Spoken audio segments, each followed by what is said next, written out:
All right. Hello. Hello. Hello. It's me. Is Turn it the me BGM you're down. looking for? Oh, we went two very different ways with that. All right, hold up. We are right here. Say hi to Sylvie. Hello, Sylvie. Hello, everyone. Good to see you. Hello. I just realized chat's getting cut off kind of funky. Sorry about that, guys. Please put up with it. How's everything going? Hi, Earl. Hello. Sylvie Fan Club, indeed. Hello, everyone. Welcome. We're doing a D&D stream today, which is fun. That's true. Sylvie here is my, we're old high school friends, and also you're my current DM. Mm-hmm. We've been playing, we're on campaign number 2 currently with the same group. Year 3?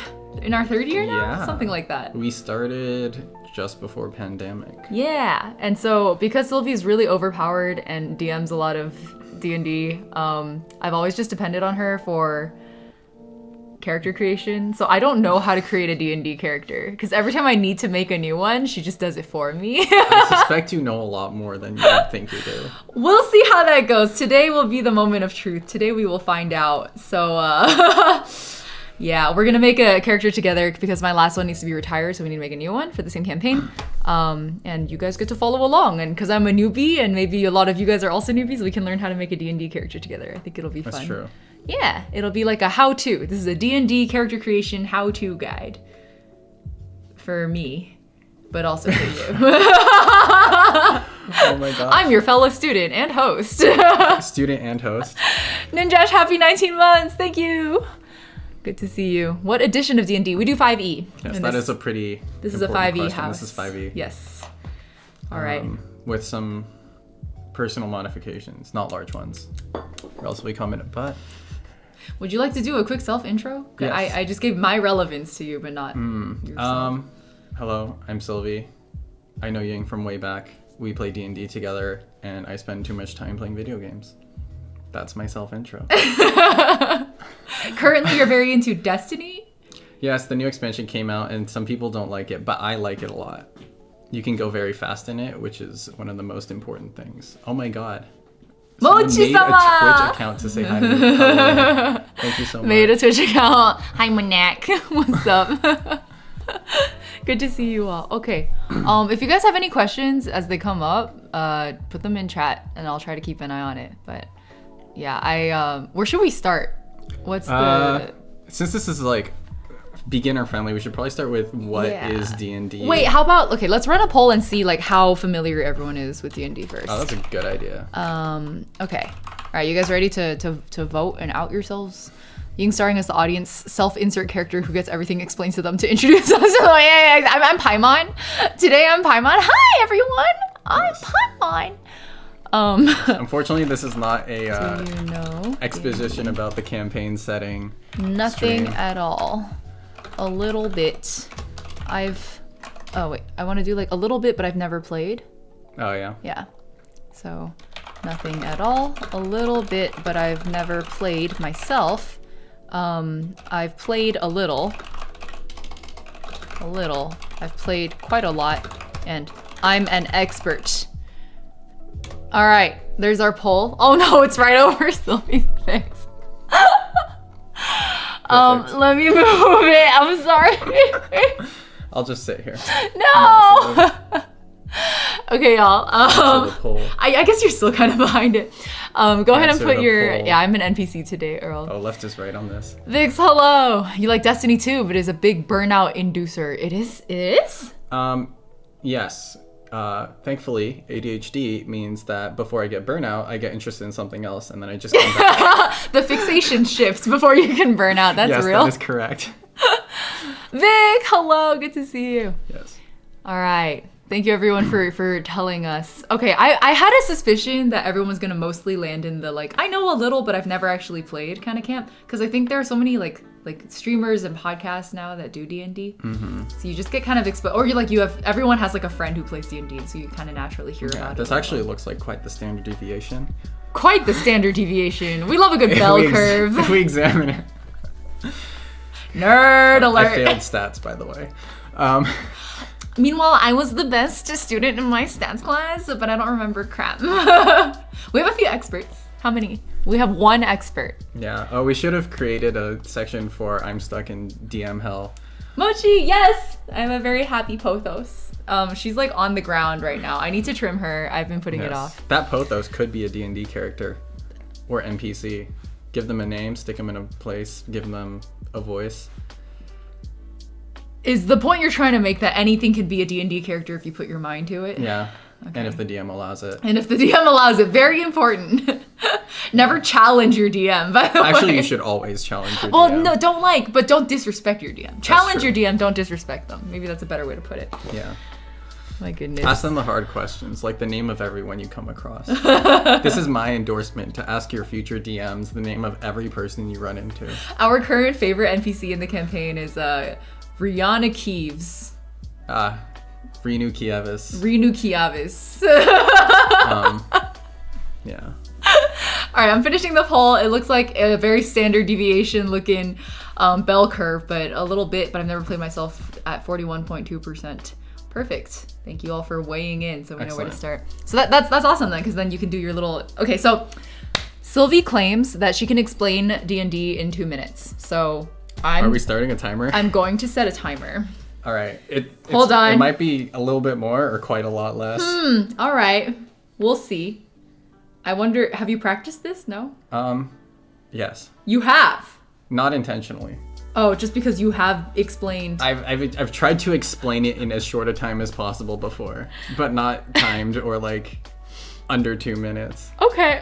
Oh, Sparkly Sand, thank you for the sub. Welcome back to the clutch. Happy 7 months. Haven't been able to catch your streams lately. Even now I'm getting ready for bed at the moment. Okay, honored to keep you company as you fall asleep. Sylvie's a very quiet speaker, so I'm sorry. I'm gonna be a little quieter than usual today to like match her energy as much as I can. So this will be a nice cozy stream, hopefully. Minimal screaming. Well, it's a little hard to say that. I feel like most people, when you create a character, you do just naturally start screaming. Some screaming will probably happen. It's okay. I feel very strongly about my OCs. I think everyone feels very strongly about their OCs. Okay, I feel very strongly about certain features. Classes? That classes have. Some ability. Not all abilities are created equal. Nerd alert. Screamcatcher, welcome to chat. Okay, you guys ready? All right, here we go. 2 minutes, start. Okay. There are 2 types of players in D&D. There's the Dungeon Master, and then there's the players. The players pilot player characters that are their fantasy selves. It is important to keep this separate from your actual self so you don't feel butthurt, but that's something for another time. And these characters explore a world which is communicated by and described to them by the Dungeon Master. So the Dungeon Master's job is to populate the world around the players, and the player's job is to go out there, have fun, tell some stories. That's it. You did that in 30 seconds. Yeah. That's it? I did say it might be quite a bit shorter. Like, that's the core conceit. The thing that's most important about D&D is you have a fantasy world and you're telling stories in it. And one person is describing it and the other people are experiencing it in ways that are unique to them.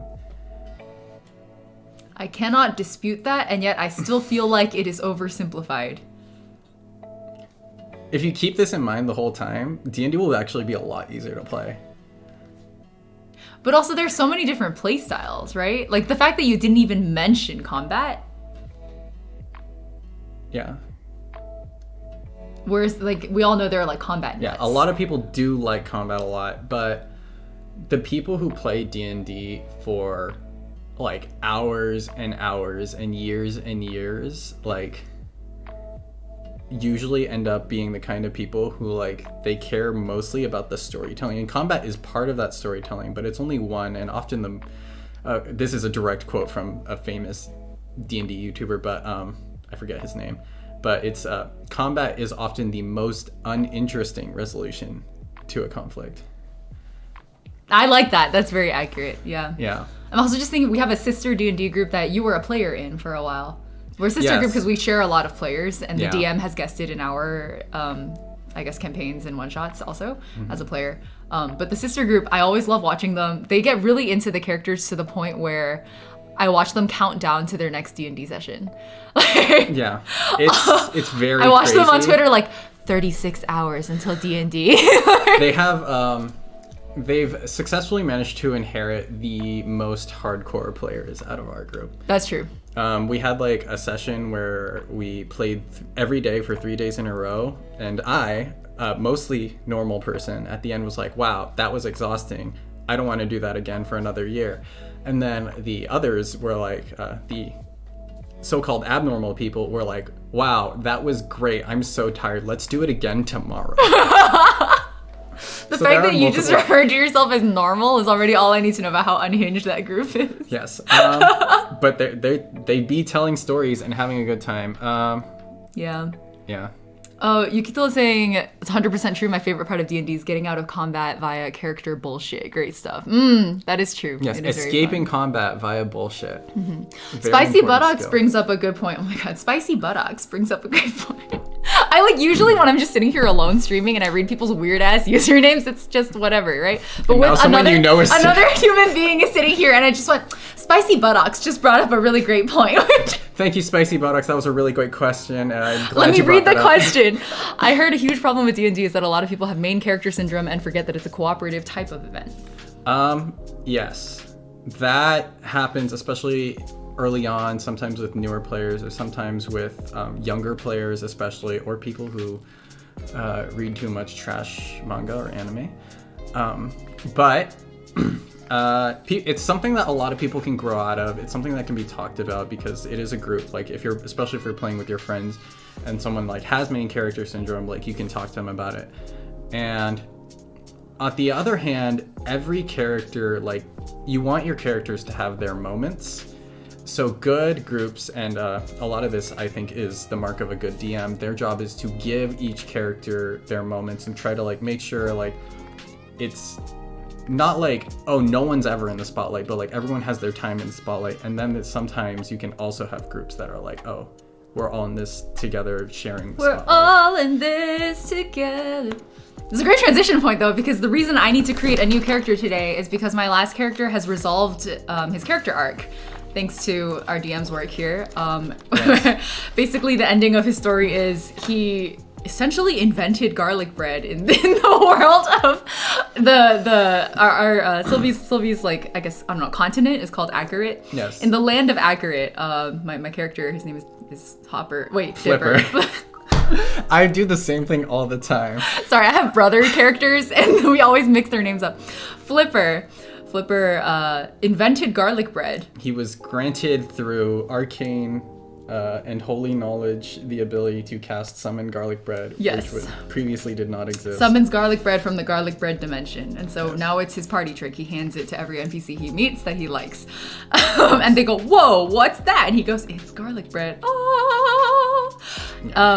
This is possible because I run a lighthearted campaign. It is a lighthearted campaign versus the other one we were talking about, which has a more like grim dark kind of environment. It's very grim dark. Yeah, and then Hopper meets his goddess Shantea, who gives him samples of weed, and now he is retiring to his family farm to grow weed, and that is the resolution of Flipper's character arc. So that's why I need a new character now, because my current character is retiring to go grow weed. Mm-hmm. Yeah. Yep. Also because it became more difficult for you to figure out what he was going to do when certain things happened. Yes, yeah. Which is pretty important. Yeah. And Flipper's character motivations had mostly resolved. He was on his brother Hopper had vanished, and so he was on a hunt to find his brother. And so, to be honest, most of his resolution happened at that point of after finding his brother. So, weed and garlic bread, quite the combo. I know, yes. Right? Are you using rolls or point buy for character creation? Also, do you prefer using milestone or AXP? All right, I don't know what any of that means. Just to answer this question really quick, with explanations coming later, just for you, fat kid 12733.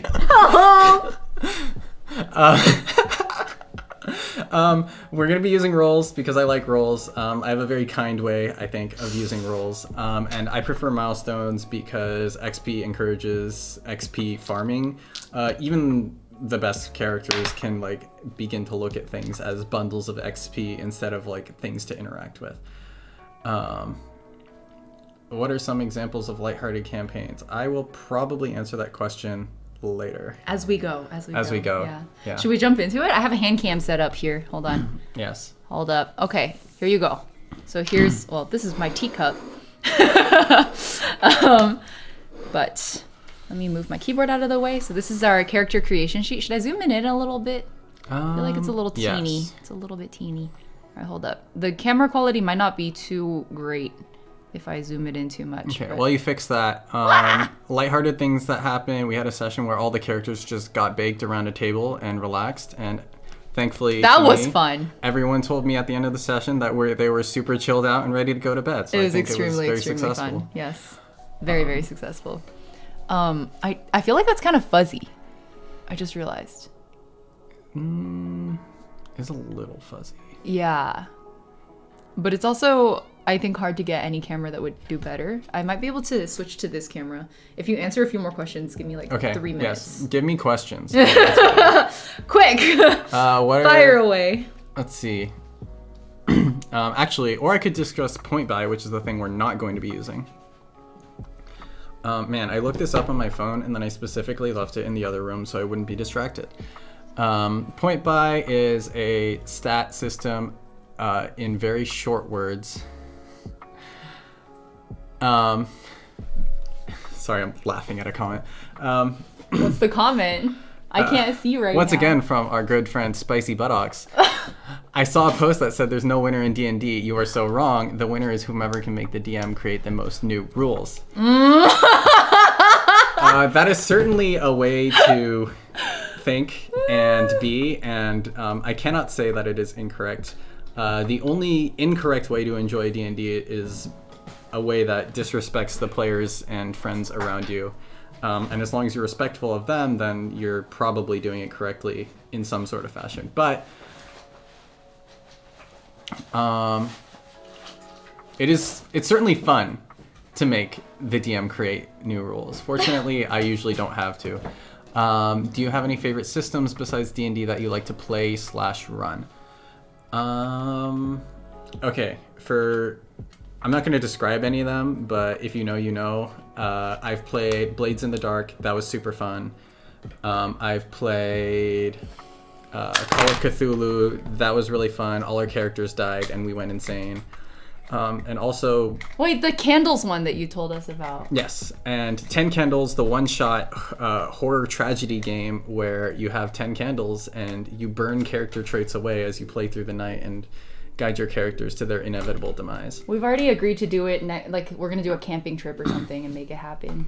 It just sounds so fun. Doesn't that sound fun? Like every time you snuff out a light, you snuff out a life. It's wild. Yes, or if the wind blows out the candles, bad stuff happens. Yeah. Yes, the goal of 10 Candles is to end with a TPK, or at least everyone being dead eventually. My favorite edition of D&D is 5e because it's the most accessible for new players, and I think if you are doing it right, then there's a term called fiction first that is bandied about a lot when people talk about role-playing games, but essentially if you're storytelling and having a good time, then the exactitude of the rules doesn't really matter that much. I killed chat. You killed chat? I killed chat. Oh, goodbye, chat. I mean, it's working on the preview, but not the... Oh, it's not working on the other one? Yeah, it's not working on the... Keep going. Chat has been sacrificed. Chat has been sacrificed. To Cthulhu, the Great Dreamer, the Star Spawn. Oh my goodness. Whom we will join in eternity as part of the one. What is happening, guys? Sorry. Hashtag nerd alert. Hashtag nerd alert. Yes. We need a I feel nerd like alert I was counter in the for middle this of stream. asking a question, and I started answering a different question. Oh, I was going to talk about point buy. How ADHD of you? Thanks. Chat TPK, yes. Point buy is a system where all your stats start at 8, which is below average, and then you use a pool of 27 points to gradually purchase them up to, I believe, 15. Every single increase costs 1 point, except the increases from up to 16, I believe. 14 to 15, and then 15 to 16 costs 2 points each. It's commonly used in pickup games of D&D, so that everyone can sort of have a similar balanced stat base. I'm looking at the note-taking emo. I do feel like I need to get a notebook out and like write things down. Night Dre, happy 17 months. Thank you for the resub. Yes. Claps. But essentially, if you ever find yourself needing to use point buy, you can just Google how to use point buy in D&D and then just do what it says and you'll be fine. Okay. I just realized something, which is that I pulled up the character sheet, but we haven't even talked about like the character yet. So rather than should we start with the character sheet? Like, where do we start when it comes to character creation? Oh, I have this planned out. Okay. I am ready to guide you. Okay. All right. So step 1, there is no wrong way to make a character. A lot of people start in different places. And so today you've already started in some certain places. So we're going to start. I have a specific way I start. We're going to start with what you already have. Yeah, which is a pick crew. Hold on. Let me just show you guys, okay? I'm just going to pull it in. Boom. Damn. There it is. This is pick crew ID. I already lost it. It's in the, okay, actually, just so you all know, I have a character creation resources doc. You guys know me. I like to set up resources docs. If you use the resources command, you will see what I'm talking about. I will also show it to you right now. This. Boom. Let me hide you can this cover really us quick. or chat. Yeah, let me just hide my little green guy. There we go. So we have a little character creation resources sheet. You can use, again, the resources command will take you here. We have little pick crews that I really like. The one that I am using here, I'm pretty sure is this first one. But I like to use pick crews because to me, it's like a way to really feel out the vibe of a character before, like when I start with a blank slate and I have no idea what's going on, I just go through a whole bunch of pick crews and then I slowly find myself sort of zeroing in on like a vibe. So here's my character vibe. They're actually inspired by lovebirds. And I want to work it into Ying's like VTuber lore. So that's part of the concept. One of the past Yings. Yes, exactly, because Ying has a reincarnation lore line, right? So this is one of the many incarnations. Ying's a future Yeah, past. I really like using D&D as a way to like flesh out the motivations of a character that I've created, because it makes a character that seems very surface level suddenly become very real, because you're forced into situations where you have to make certain decisions. And I think that's what makes the character feel more concrete and fleshed out. So I like doing that. And so here we have a whole bunch of, you can download, there's like the character sheets, right, that we're doing. But there's also some links to my personal, some of my favorite pick crews. There are a whole bunch. Sylvie has like a whole bookmarks folder. I might ask you to add a few in here. And then we also have some play resources if you want to play online at the bottom. So just so you guys know it's here. Yeah. Okay. I think that's the important detour. So now that we've talked about this, let me show you guys my green guy again. Green dude. I haven't named my green guy yet. They're just a little guy. For now, they're just a little guy. But this is the little guy. That's all I got right now. I have a vibe and a theme, which is like lovebirds. So it'll probably be an Aarakocra race. And I'm leaning probably druid class, like a real tree hugger type. Mm-hmm. And the druid subclass I'm thinking of is probably Circle of the Land. And these are all things that I found by going into some of those links that I shared in the resources doc. I think I was on RPGbot to decide the specific subclass in this case. But yeah, that's where I'm at right now. That's my starting point, which is, it's already quite a lot of thought, but it's not even close to like a fully fleshed character yet, right? So. But it's a starting point. That's just how I personally like to start. Yeah. So that is a really great starting point. Do you have any idea what you might name them right now? I'm asking this right now, not to get you to name them right now, but just in case. It would definitely, because it's a little green guy, gonna be some kind of like growth or vegetation related name. All right, we're going to keep that in mind while we continue. Yeah. Yeah, names are the hardest, so I try to start as early as possible on thinking about that. Mm-hmm. Oh, Thick Gravy says it's like a mood board, the pick crews. I agree. Yes. I exactly agree. It is very intentional, like when you're picking things. Yeah. And you're like, oh, that doesn't look like what I want. I have seen people literally make like Pinterest mood boards for their D&D characters, like when they're still ideating. Mm-hmm. I've seen that. I've seen people send like, I don't know, just Pinterest mood boards to character designers even, right? Or for their fantasy mixed ticks role-playing characters. Yeah, exactly. I've had friends, I think Meow has been part of a D&D one-shot, a D&D one-shot that was MXTX like themed or something like that. That was the most work I've ever seen Meow put into anything ever. That's very true, yeah. Well, Chappie asked for name suggestions. We could, that could be fun. Maybe chat can name the character by the end, yeah. Yes, that could be fun. ChatGPT is not good for name suggestions. Okay, that's good to know. Oh, Spicy Buttock said we should name them Baja Blast. I'm down. You joke, I'm down. It would be a good nickname at the very least. Oh my god, the Nightbot command works. Yes, exactly. Excellent. All right, did I miss anything? Is the infinite garlic bread character also part of Ying lore? Unfortunately, no. There was something about someone likes to make their characters by basing them off whatever song they're currently bopping to. Oh, okay, Yes. okay. That's true. Sometimes I like to start with a song. This character does not have a song yet. But It's true, you are a very musically person. I am. I keep making musical characters. My last character was really hard for me to play because it was so different. Like, Flipper was not musically inclined. He was just like a dad. I love him. He just had dad energy. Like, grumpy dad energy. Grumpy, but very much not a deadbeat dad. He had like tiny DILF energy. Tiny Dill. He was such a small DILF because he was a little halfling, a little stout halfling. Little stout. He was like, what, like 87 centimeters tall or something. Little baby DILF. I love him. Oh my god.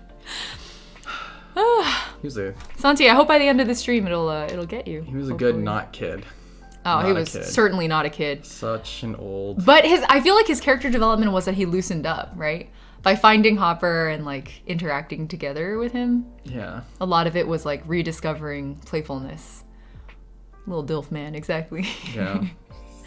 Okay, You know, so the weight of the world is heavy, and sometimes you need to remember how to play.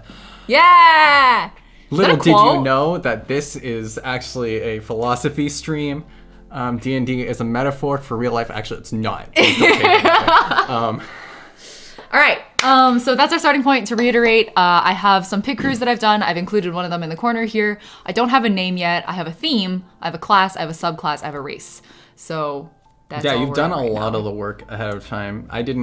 I wasn't ready for you to have this much prepared, actually. So I wasn't ready either, but the thing is, that's why I like pig crews, because as I was working on the pig crew, these started things were coming rolling. to me. Yeah, Yeah. your brain, the floodgates open, and then you're like, it's gonna be an Aarakocra.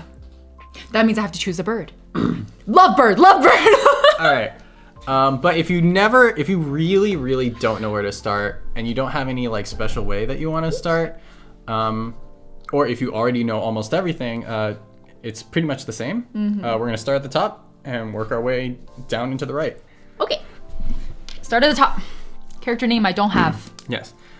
So we're gonna put in your class and level. Class and level. Let's see if this works. Okay, I think it's a little better than the last camera, but it's not If that you're much. playing in-person D&D, I recommend using a pencil for the level part. Or if you plan on multi-classing, I recommend using a pencil for the class part or making it very small. Okay. Yeah. But should I not be using a pen right now then? You have multiple copies, and Okay, since we play online, we'll be porting this anyway. that's true. So So yeah, we're gonna put class would just be. you're settled Druid. on Druid, right? I'm pretty settled on Druid. Yeah, let's I just want to put do a Druid there. spellcaster. Yeah. Yeah, and then since we're starting, okay, so we're gonna put level 1 for now. You're gonna start at a higher level. Okay, I was a little like, because we're in a campaign full of like, Yes. what, level 10s are we But right the now? easiest way to make a character is to make them at level 1 and then level them up. Oh, so okay. we're gonna make them at level 1. You can leave that blank. Where do I leave? Where's the level box? I don't even see it. It just goes next to class. Oh, okay, Druid level Yeah. 1. Level 1. Okay. Yeah. All right, and background, we're going to ignore that. We can put your player name if you really want to put your player name. Yay! The reason to put player name is sometimes the DM holds the character sheets, especially in not old school, but old. I almost said old school again, but in-person D&D, sometimes the DM will just like put all their character sheets into their binder at the end of a session. So that's why player name is included on the sheet. Do you have an idea what race you want to play? Aarakocra. Aarakocra, okay. Are Bird. you sure? Why the question? Just are you sure? Oh, okay. It's like one of those interview questions that throw you off with no right answer. Okay, because I'm having player response to DM. Oh, I see. Yeah. Because You're not being DM'd right now. Usually when we are being DM'd and the player says they want to do something, and immediately Sylvie will go, "Are you sure?" We're like, "Why'd you say it like that, though?" Like I was sure, but now that you've asked the question like that, I'm not as sure anymore. Sometimes you Are you sure is DM code for are you sure you've thought out all of the possible consequences of this action? The answer is always no. The players have never thought through all the possible consequences. We don't care. You don't care. We don't care. That's true. Well, it's not a Grimdark campaign, so we're like not that concerned about a character's dying. In the left and Grimdark right. campaign, sometimes it is very stressful to try to think of all the possible consequences of your Now actions. the real question is, can I spell Aarakocra? Did I do it? That looks wrong. I think there's 3 A's at the beginning. 3 A's? As in A-A-R-A. A-A-R-A. Oh, Era, not Aero. Era. Yeah, I could be wrong. I usually don't have to spell Aarakocra. It's not very common. Okay. All right. Alignment and background are currently blank. Yes. Do you want to talk about alignment a I have a little bit? blurb on alignment, Yeah. Alignment in D&D is not important at all until it is. And what I mean by that is the way you play your character is going to be the way that you are always going to play your character. And whether or not that is lines up with an alignment doesn't really matter, especially since people can't be put into this nice little 3x3 9 square box of alignments. I don't know what you're talking about. I'm obviously a neutral good. Yes. Like, in all contexts. It's a very chaotic neutral thing for you to say. Identify as chaotic, stupid. Very good classic joke. Yes, good. Hi, Platinaku. Am I saying that right? Hello. My characters have learned to be afraid when I say I love I love that for you. Yes. My I think my best mind game is I've gotten the characters to be afraid of all small children. Yo, I just had war flashbacks. We are so paranoid of small children. Now I feel like you're starting to do the thing where we have gotten sufficiently paranoid about small children that Sylvia is starting to just bring in small children that are, I mean, as far as we can tell so far, not a threat. But we've just been conditioned to think of small children as threats. So we always treat them as such.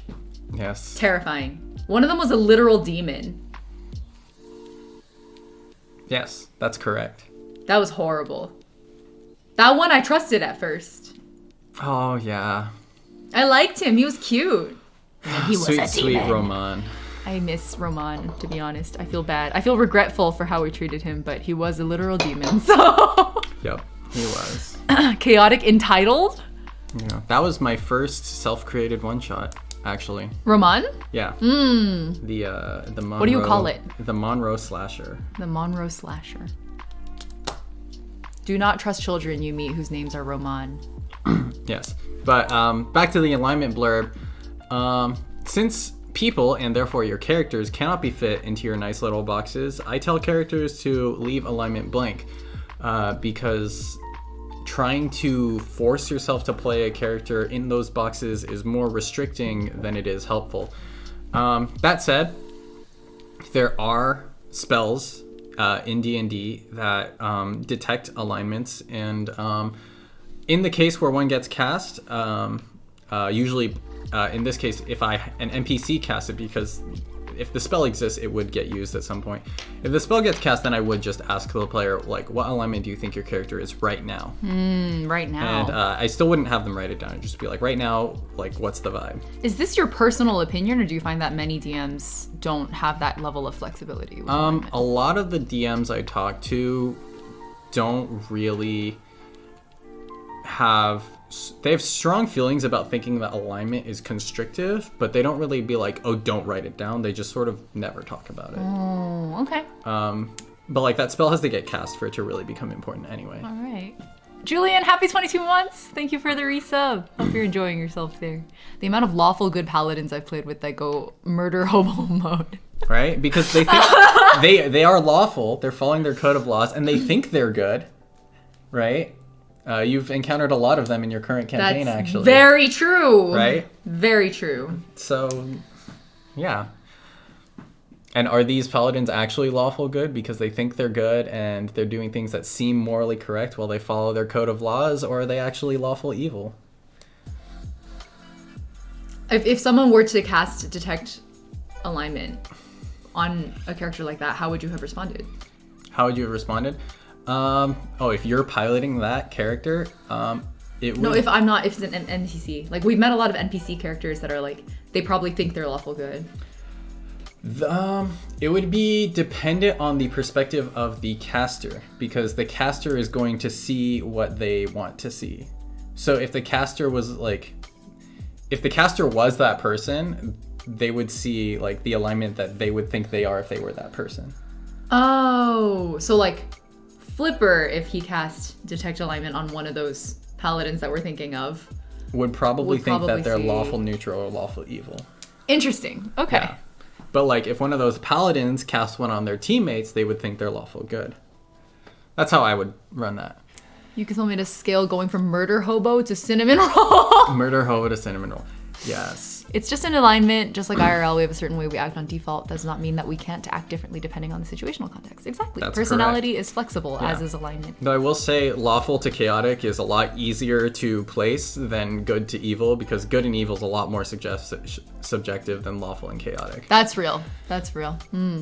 Okay, cool. So background and alignment are empty. What about experience points? Just put level 1. Level Or 1. leave it blank. I'll just write level 1. Yeah. Since we are using milestone leveling, you can just write what level you are. Okay. Wait, what is milestone leveling? It's when you complete a certain amount of stuff and I tell you that you level up. Which is what you've been experiencing. That is pretty much what we've been experiencing. What are the other types of leveling? Experience leveling, in which case encounters are assigned experience. Combat encounters are assigned experience based on combat. Sometimes vocal and social encounters are assigned experience based on like how difficult they are. And when you resolve it, you receive that experience. So the DM just sets like an arbitrary number of experience points for every encounter? For non-combat. Usually combat encounters like have like characters in like the or monsters in the manuals and stuff like have experience points attached to them. I didn't even know that. So like when you defeat a goblin, you get like 20 experience points or something, right? You defeat like 20 goblins, you go from level 1 to level 2 or something. Okay, interesting. Keurig, welcome to chat. You came from YouTube. Welcome. I'm glad you're enjoying the chaotic energy. We have a more cozy energy today. Totori, hello. Good to see you. Enjoy your lurk. Ryle, good to see you too. Hello. Long time no see. Oh my god, Ryle. Beans. Hi, Tensei. Beans. Okay, cool. So we got top right done. Character name is... Can I write Baja Blast for now? Yeah, you can write Baja Blast. This is your character. You can write whatever you want. The nickname is now Baja Blast. You can write Baja Blast in green and then outline it in orange. You can draw faces. You can just put like a cat emoji in the character name spot. It's perfect. All right, I don't need a character name. We're gonna mysteriously just call this one Baja Blast. One of my players really love No Game No Life. They just put the blank brackets in there. To be fair, that's also because I had an event occur to them where the entire universe forgot their name. But yeah, things can happen. Get crazy, things happen. Please do crazy shit to this character, because this is a Ying carnation. It's a Ying carnation, so they need to experience as many whacked out things as possible. Yeah. All right. Start drinking things with random effects. That's the easiest way. Luna Cloud is asking, is Baja Blast an Eastern or Western name? Is Baja the family name or given name? That's a good question. Maybe it's hyphenated. Maybe it's Baja-Blast. Baja Blast is just the only name. There's actually no surname. Baja Blast. Baja Blast is the whole name. Yeah. You cannot, if you say Baja or Blast, that's actually incredibly rude. It's like when people call I'll hate them Al. Yes. Oh my god. Or Ningguang Ning. Ain't nobody do that. Okay. Or Chongyun is Little Chong. Oh, ew, I've never seen that. I'm really good at saying disgusting People things. Say Little Chong? No, I made that up to make you cringe. Oh, okay. Just checking. I was like about to lose all faith in humanity. No, Jesus just lose Christ. faith in me. I know, that's not possible. They call him Al. I've seen people hate them Al. Not Al. Incredible. All right, now that we've done that, let's go ahead and, as I said, we're doing top down, left to right. So we're going to fill in your stats next. These? Your stat column, yeah. This is the stat column. It's stat on the column. left. All right, and that means we're rolling dice. Go ahead and flip your character sheet over for me. We're going to be writing down some rolls. Oh, probably on the back of this, huh? Let me see, because I feel like this is... I'm going to see if I can get this camera a little closer. Lower it a bit. Give me a second. I don't want you guys looking at a fuzzy screen. Oh, sorry. That's probably very jarring. Okay, how's that? Is it better? Better than before. Okay. Definitely. Just ignore the little... Oh, is it in the screen now? Here, we can It's okay, don't worry about it. There we go. Oh, wow, very skilled. All right. All right, so we're going to be rolling the stats. Here, let's do a test roll. Oh, it's fine. Okay. As long as you don't roll it really hard. Otherwise, we can roll on your mouse pad. Okay, sorry. Quick blurb about dice. If you're using sharp edge dice, try to roll them on like a mouse pad or a playmat or something, These or are at very least sharp. a piece of paper. You're going to mess up your table. The dice are probably fine. These Resin's three are pretty hard. Dispel, and this one is Everything Dice. Yes. But the way you roll stats, I've been cringed and I'm 6 hours by plane. 6 hours, that's plenty of time to run and hide. Plenty of time to run and hide. You have no excuses. Yeah. Okay, but the way you roll stats is you roll 4 six-sided dice, commonly called D6 for dice 6, and you're gonna remove the lowest. That's correct, Darth Jazz Hands, and we're gonna get started on doing that. I'm like interrupting Sylvie's programmed content with my Dice ASMR. ASMR. Okay, so the way we're going to do this is we're going to roll 4 dice and drop the lowest number. I'm not doing that again.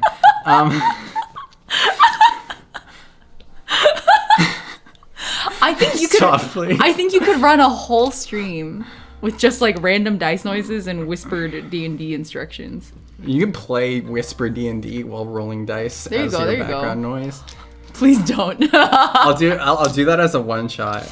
We'll play ASMR one shot. ASMR one shot. We should do a one shot on stream. I think that'd be fun. Yeah. Okay, so sorry, I was so distracted by ASMR, I forgot the instruction. It was roll 4 and then remove the lowest. Remove the lowest. Okay, so I just did that. Remove the 1. Wait, hella good roll. Let's Holy go. crap, that's a Okay, 16. is that the first one? Yeah, that's a 16. Okay, 16. This also makes you really good at adding 3 numbers below 6. Very quickly. Very specific life skill. It's a very specific skill. You can be like 556, that's 16. 775, or no, like 665, that's 17. Yeah. Usually the numbers closer to 18 you do faster because those are the ones you want. But yeah, go ahead and roll again. We're gonna do this 6 times total. Is there any meaning to the order of these numbers yet? No, you're gonna choose where they go. These are all 3, so this is 12. Some people, for fun, because they are, I wouldn't say crazy, but they live life on the edge and they think it's very exciting, will roll them and then just put them in as are top to bottom. So like that 16 would be a strength. But those people often roll before they pick their class as well. Oh. Yeah, the order that you fill this out doesn't really matter. It's just if you don't know where to start, I recommend top to the bottom, left to right. 12. How many do I need? 6 total, so 1 more. Okay. All right, and then, so I have a personal rule, which I inherited from an old DM of mine, which is, it is more fun to be able to do things than to not be able to do things, and then occasionally fail really bad at something that you thought you would be good at, than it is to fail a lot of the time. And also people just like looking at big numbers, so we're actually going to add those up and create a stat total, and if it's below 72, we're going to scrap this set. So let's see how good my mental math is. 28, 37, 48, 60, 70. And if it was under what? 72. Oh, okay. Was so that I need 70? to, yeah. Did I mess it up? Anyone check my math? I didn't 28, do it yet. Let's see. 37, 48, 60, 70. 5. Yeah, that's a 70. All right, so that one's scrapped. We're going to make another total. So we're going to do this until you have 2 sets that are 72 or above, and then you're going to pick the set you like. Jesus. Yeah. 11. Yeah, by the way, don't expect this from every DM. This is like the super, super nice way of stats. It's like... Yeah. But also, when I first got into D&D, someone told me that stats don't matter because the DMs balance things for you anyway. Look. And yeah. Almost. 17. Ah. The karmic balance of the universe. Yeah, sometimes I run a very special rule, which is if you roll 4 6s, you get to have a 20 instead of an 18. A 20 instead of an 18. Yeah, to reward your incredible luck. Your incredible luck. I get it. Soren, happy 13 months. Can't think of a funny message. I feel you. Can't think of a funny message. The speed of the math. It gets a lot faster. Is that 6? It is. Okay, so... That's 7. 1, 2, 3, 4, 5. Oh, so not... Yeah, we'll cross out the 10. This definitely hit it. I feel okay, like that definitely hit it. I'm not even going to do... I'm not going to do that. And then, why do I need 2 you sets? Have 2 17s? So that you can pick between them. So like if you have 2 sets and both have like a stat total of 72, but some have like I don't think I'm gonna spiky beat highs that and one. spiky lows, oh, right? I see, okay. Or some are like more averaged out. So this is set 2. Also, like if you have a stat total of 74, but they're all like around 16, and you have a stat total of 72, but you have like 2 17s and 2 8s, maybe you'll pick the 17s and 8s. Okay. Yeah. Whoops. Having low stats can be fun, but on the other hand... Spoken like a true Arkham Horror player. On the other hand, you could have high stats and it would still be just as fun. We also play Arkham Horror together, and we play on expert mode, so... If my campaign setting was darker, I would be more stingy with the stats. We should do like a Lovecraftian thing sometime. Oh man. I'm so ready. It would be so easy. I could run it now. Okay. Not like now. Setting. But setting? Go. Arkham, Massachusetts. Okay. Mystery. Okay. You're a college student at Arkham University, and weird sounds have been coming from the science lab at night, and it's interfering with your club activities next door where you watch anime with your friends. And you go out to investigate, and oh no, spooky shit happens. All right, I think we have our one-shot scenario. Okay, so I think I have an obvious preference between these two. Yeah, I would prefer that one as well. This one's a little obvious, so ding, ding, ding, we have a winner. All right, man. Oh, we should use the back of a different sheet. Oh, to copy it over? That way you can like reference it while you fair enough, place them. So do I just place them however I want at this point? You do, but since we're using pen, we're going to talk about stat bonuses. You've chosen an Aarakocra. Go ahead and Google for me Aarakocra racial features. Okay. Oh, let's tackle a few. Let's catch up with chat while we're here. Oh, yeah. Hello, Trixie and Asmadia. Welcome, both of you. Welcome to chat. Good roll, the 20 roll, yeah. Race features. Yeah. How often have you seen someone roll all ones? I have seen it more than I've seen all 6s because I've never seen all 6s and I have seen all 1s once. And it was me. I rolled them. I'm the problem. It's me. I'm the problem. It's me. Yeah. It was very funny. Okay. So I'll share my screen with the class. All right. Oh, it looks good. We have an Aarakocra race Nice features. Yeah. Let's see. Platinac. Still know if I'm so platin something. Well, thank you for your Prime sub. Welcome to the clutch. Egg Squad. Let's see. It looks like we have arrived on a fandom page, which might just explain who Aarakocra are. Okay. And not give us the mechanical features. Ooh, D&D Beyond link. Yeah, let's use that. Okay, Beak and Feather, that's just a description of their lifestyles and the way they are, which will be very nice. Important later. Skywardens is also more background. Oh, you have the ability to fly. Okay, that's going to limit. Nice. Wait, limit? You can fly, so your other racial features will not be as good. To balance. Oh, it's a balancing It's thing. a balancing Gotcha. thing, yeah. You have to nerf me somewhere else because I can fly. Yeah. Don't we have two No, we only have one Aarakocra in our current group. It's pre-nerfed, technically. Okay. But wait, that's true. After I make another Aarakocra, we're going to have two in our group. the other one is a Kenku. Oh, I thought she was an Aarakocra. No, she's in love with an Aarakocra. Oh, okay. Yes. Okay. Her sad She-Ra romance. It truly is a sad She-Ra romance. It's been so angsty. Aarakocra. Plat would be fine unless you can pronounce Platina. Oh, I probably can't. I don't know if I would have a Spanish accent with that. But I'll try for Plat then. Thank you.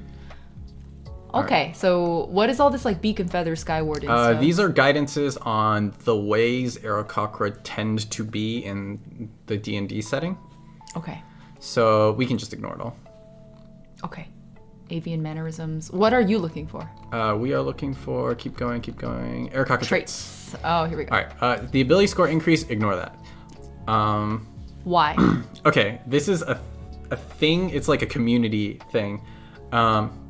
Originally, D&D races all had their own ability score increases that were supposed to represent what that race was naturally good at. And this got changed in a later release of a core module because it failed to account for the fact that within a race, different people may be naturally good at different things. Okay. So, like, not all humans are naturally dexterous. Hashtag not all humans. Some are quite clumsy, right? But some humans are, in fact, naturally, like, better at forming connections in their brains. And maybe they would have a bonus to intelligence. What that means is this has been essentially canon retconned to say increase one stat score by 2, increase another by 1. Okay. Yeah, so ignore the parts where it says dexterity and wisdom and just keep those numbers. So you just choose your own, basically. Yeah, so you're just going to choose your own. Gotcha. Fair enough. All right. Next. Age? This part's important. They reach maturity by age 3. Compared to humans, they usually don't live longer than 30 years. You're going to live hard and die fast. Awesome. Yeah. Motivational. Yeah. Yeah, depending on how you want to play your character, go ahead and place their age somewhere in that range. You can just write on the back of your sheet. Okay. Age. So 3 is like an 18-year-old 3 is human. like an 18-year-old human, yes. Yeah, and 30 is like a grandma or grandpa or grandthem.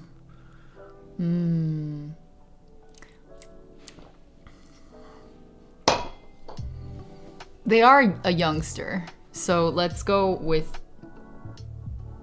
Yeah, based on that scale, I think 4 is like 2021. 4 is an unlucky number in East Asian culture. So they're going to be super unlucky? Let's...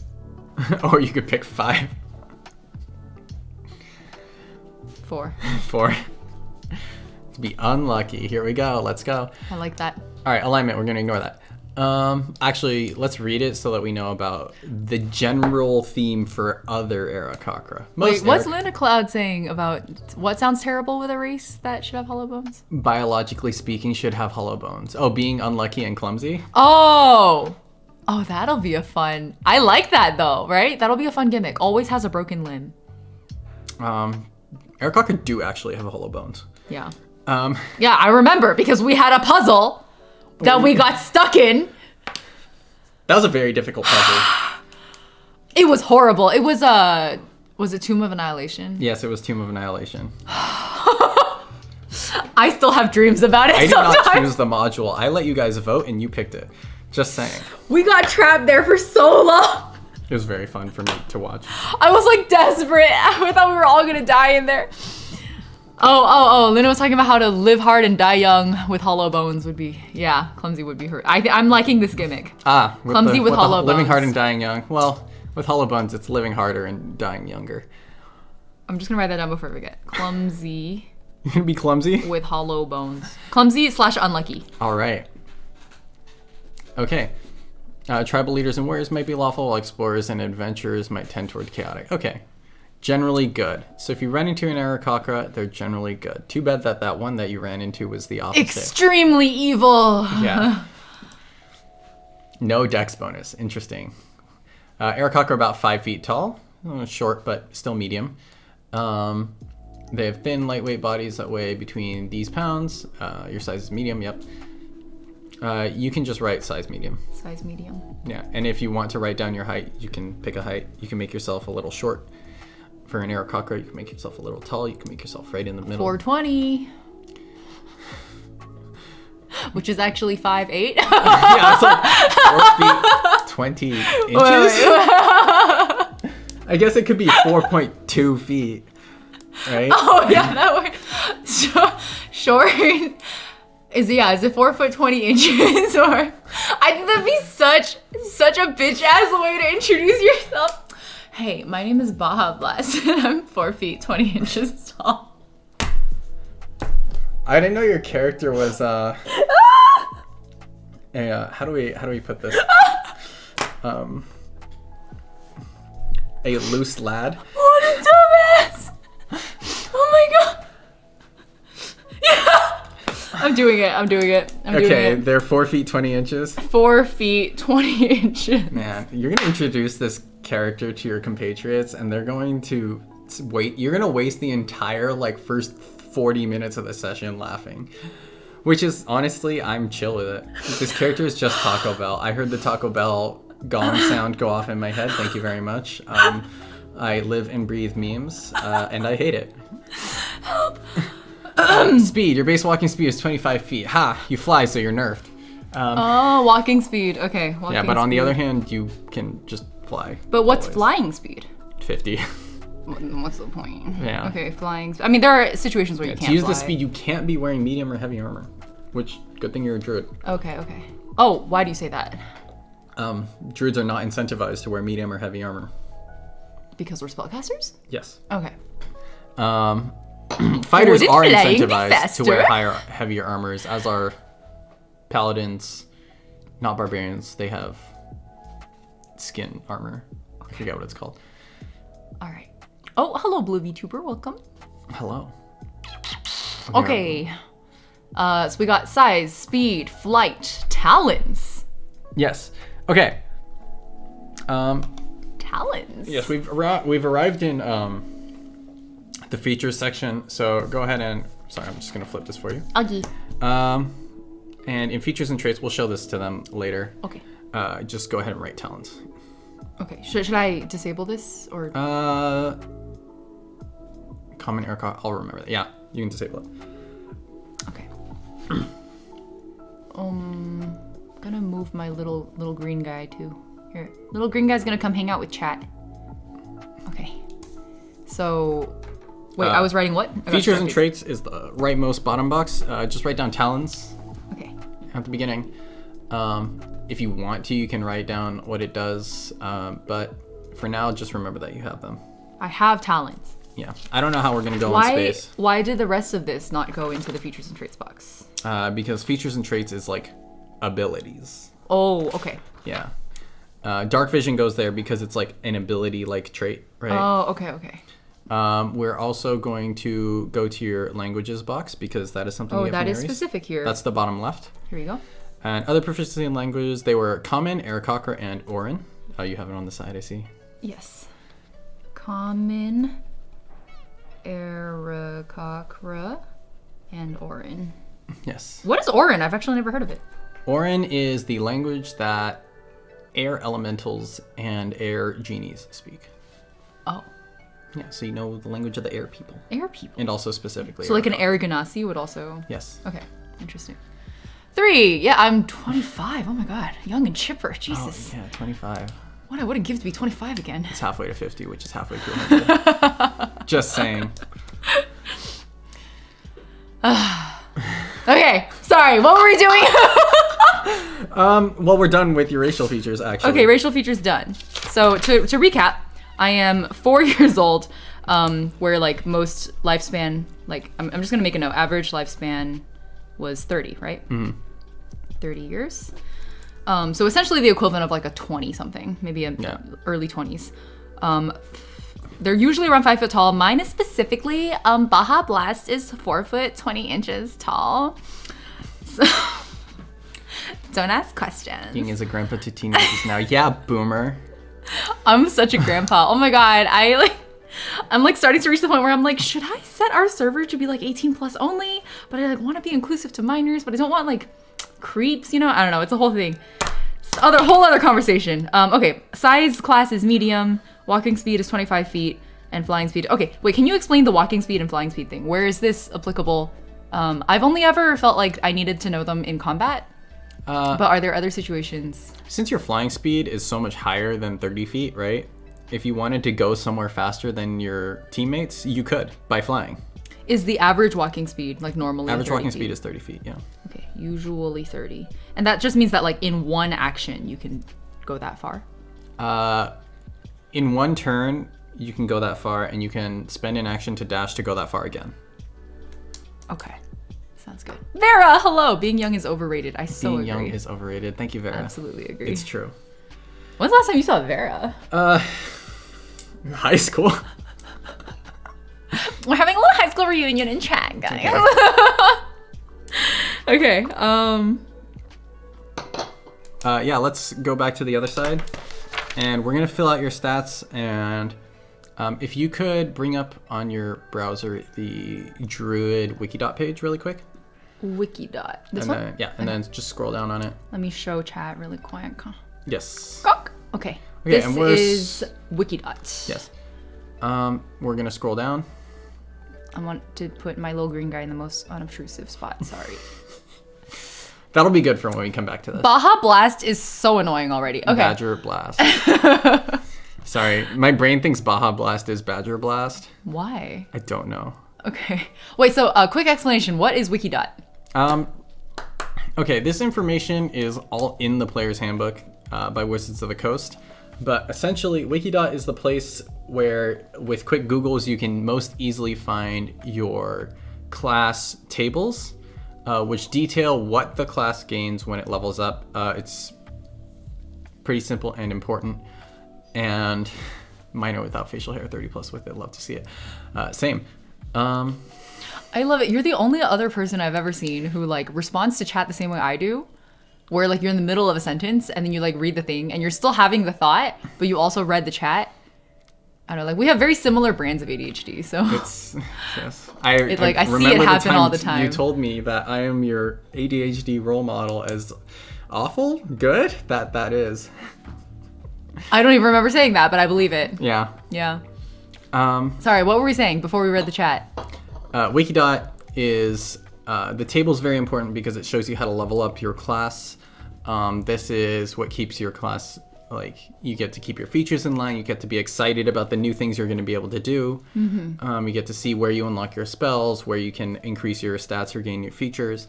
And it also has explanations of all your class-specific features if we scroll down. Druid Circle features already seen. Yeah, class features. Oh, okay. This beginning part is also pretty much exactly as it is in the player's handbook, but it shows us all the most important like baseline stuff, which we will be filling out, but not right away. First, we're going to do our skill points. So all we care about is the part where it says spellcasting. Spellcasting. And then we're going to scroll down to preparing and casting spells, and we're going to look for what stat it says, and it says wisdom modifier right in the middle, right? Oh, I see highlight it. it for chat. Okay. Druid spells equal to your wisdom modifier Yeah. on your druid level. And that tells us that as a caster, your spellcasting stat is wisdom. So all of the casters have different spellcasting stats, and having higher points in that stat specifically will make your spellcasting more powerful. So I want one of my 17s to go into wisdom. Yes, and remember, you can add a 2 or a 1 because of the racial bonus. 19 wisdom! Yeah, if you want. Just to be a strong spellcaster. Yeah. But Baja Blast is a dumbass. You can have really low intelligence. Yeah, I think we're gonna have low intelligence, high wisdom. I like that. That's perfect. All right, go ahead and put the 19 like very small, just like sort of next to the box, or very small in it, because we are going to be leveling up and it might increase later. Okay, should I put 17 plus 2 instead? Only if you're not committed to adding the +2 there. We'll do it. Wait, so why do I want it like small at the box? It might go up to 20 as we level up the character. Okay, this is where pencils would help, huh? Yeah. I might have one here. I looked and...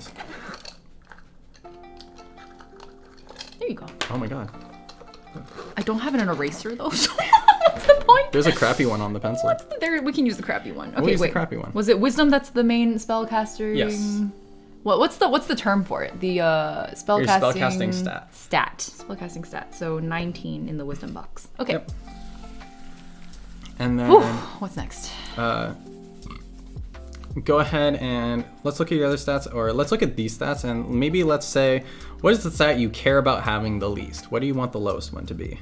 And you asked this question in the context of what? In the context of you're trying to figure out where to put your numbers. Right, but why would I, how would I know which stat is one that I'd care less about? Good question. So strength determines how much you can lift, how good you are at pushing people, how good you are at it's one of the stats that can help you climb better, though dexterity could also help you climb better. With heavier weapons like large swords and axes, it determines your ability to hit and do damage with those. With improvised weapons or with your fists, it determines, unless you're a monk, how much damage you do with your fists. Okay, so you're starting to answer these questions in the context of like, these are the things that you are enabled to do if you have a high score. Yes. In these like traits. So yeah, and if you don't care about being good at those things, that's where you dump your lowest stat. how important, as a DM and a player, how important do you feel like it is to align these things to like your character? Like, for example, I have certain personality traits that I've already like identified, right? Yeah. So like clumsy or unlucky, and also like book smart but is a dumbass, right? Like these are things. How important do you think it is to reflect those kinds of personality traits into your stats? It depends on the kind of role player you are, but it can make it a lot easier if you're really crappy on the stat block at doing something to roleplay that you are crappy at that thing. Because it happens. Then when you fail a check, you get to be like, oh yeah, I try to like lift the weight, but like I twist my ankle and like just throw it off the like stool onto the floor and I fall on my face. Yeah. Okay, so it like having these, you don't have to put them in sync with the personality, but if you do, it can make the role playing, depending on your personal preferences, it can make the role playing smoother or easier. Yes, and honestly, like from a keeping your character alive standpoint, not all stats are created equal. Okay. I'm gonna say that dexterity is the one I care about least then. All right, and this is because we want Baja Blast to be pretty clumsy. Pretty clumsy. All right, let's just take your lowest number and slap it in dexterity. I think it was an 11. Yeah, it was an man. 11. Wait, is there not a 7 there? No. Oh my god, these This rolls was a god are insane. roll. This was a god roll, yeah. So 11 dexterity. All right. Or well, they could be a wimp and have no strength, but... I guess you're clumsier than other adventurers. You'll have to do more heavy lifting on the role-playing part to make them seem clumsy. Wait, the Silent Mouse says, please make Constitution super high so this beautiful dumb-of-ass bird can drink people under the table. I love that. Wait, we're just making Venti Genshin Impact now. Venti Genshin, you know what? Go for it. Why not? Venti's got ombre hair. Oh no, so clumsy, haha. Only 11 dexterity. Yes, I wasn't prepared for the stat total to be that high. Usually have things under 10. My lowest roll was a 10 and it was an accidental 7. The average commoner has an 8 or 9 in all The stats. average commoner. Like non-adventurer commoner. The average adventurer. If we didn't have your DM specific hack though, this would have been the rolls. And I still wouldn't have gone lower than 9. Yeah. So. Sometimes that just do be happening. All right. But yeah, we have an 11 in dexterity. What's your next lowest number? Or your next highest number? We can go the other way. I think Constitution, I want that to be super high. So you can drink people under the table? Well, because they're a klutz. Oh, so at least they can like They heal. like can put up with doing a lot of damage to themselves for a Are they long the like time. little kid with all the like bumps and scrapes? Yeah, Just yeah. Like, I'm fine. Don't worry about Walk me. it off. Walk it off. Yeah. Okay. Okay. My other 17 is going in there. Constitution. Twisted my ankle and it Or should I flew do through the window. was it the +2 -1 that we have to do? Would you like to it's a +2 and a +1. Oh, so maybe this should be 18? Yeah. Okay. And even numbers are better than odd numbers Why? when you're above 10. Because stats go up, or stat modifiers go up on even numbers and they go down on odd numbers. So decreasing a stat from a 10 to a 9 will change your modifier to relevant rolls from a 0 to a +1. But changing from an 11 to a 12 will change your modifier and relevant rolls from a 0 to a +1. I think I said +1 twice. The first one's supposed to be -1. Okay. I don't get it. I can draw it for you. Okay. Here. We'll go here. So let's start with... come over a little more. Oh, Okay. I'll just show them right after. Okay, so at 10 you have a +0, +0, +1, +1, +2, -1, -1, -2. Okay, if you would like to show that to chat. Show it to the class. Yes, but essentially these are the modifiers that you get on rolls based in those stats when your stat is different. So like a 14 in strength, you'll have a +2 to your rolls in strength. And a 7 in strength, you'll have a -2 to your rolls in strength. I didn't know that's how modifiers worked. I always thought it was just like arithmetic. But Yeah. that obviously would not scale, so that makes sense. Okay, interesting. Yeah. Oh. Oh. So it is desirable to aim for even numbers when you're because increasing it'll put you stats. like between things, basically, Yeah. if you're even. Okay. Which is also why I was like that 19 might become a 20. This one. Because you would be incentivized to change it to a 20. I see, like pretty soon. Yeah. The moment I get a chance to change one of my traits. Okay, sounds good. Also, we have sun in our face, so let me deal with that. Oh yeah, we're like washed out. Okay, now we're too dark. It's okay. Welcome to All right. the quiet room. Okay, so we have 19 wisdom, 18 constitution, 11 dexterity. And then do we go for next lowest? Is that usually how you place them? At this point, I just like look at what I want to be high and see what I have left. Okay, I still have, so we've taken the two 17s And we've taken and the the 11. 11. So we still have a 16 and two 14s. Holy crap, these stats are insane. Yeah. What a gifted child. How dumb do you want your character to be? I mean, they can't be too stupid, right? But pretty dumb. Pretty dumb. Okay. I'm gonna offer you a devil's deal.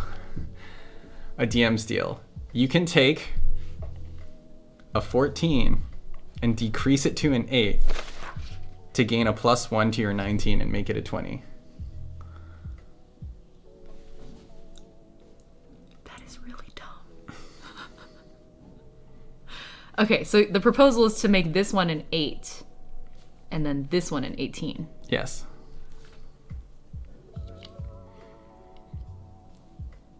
I'll do it. Let's do it. Okay, intelligence 8, wisdom 20. All right. Big nerd. And that'll make your future ASIs a little easier as well. And we're not trying to like place like single digit numbers. DM deals to get a dump stat. Exactly. Yeah. Bomb Blast just got offered the himbo pill. It's true, you did get offered the himbo pill. It's true. They're the kid that hits their knee and only cries about how much it hurts if they know someone's watching.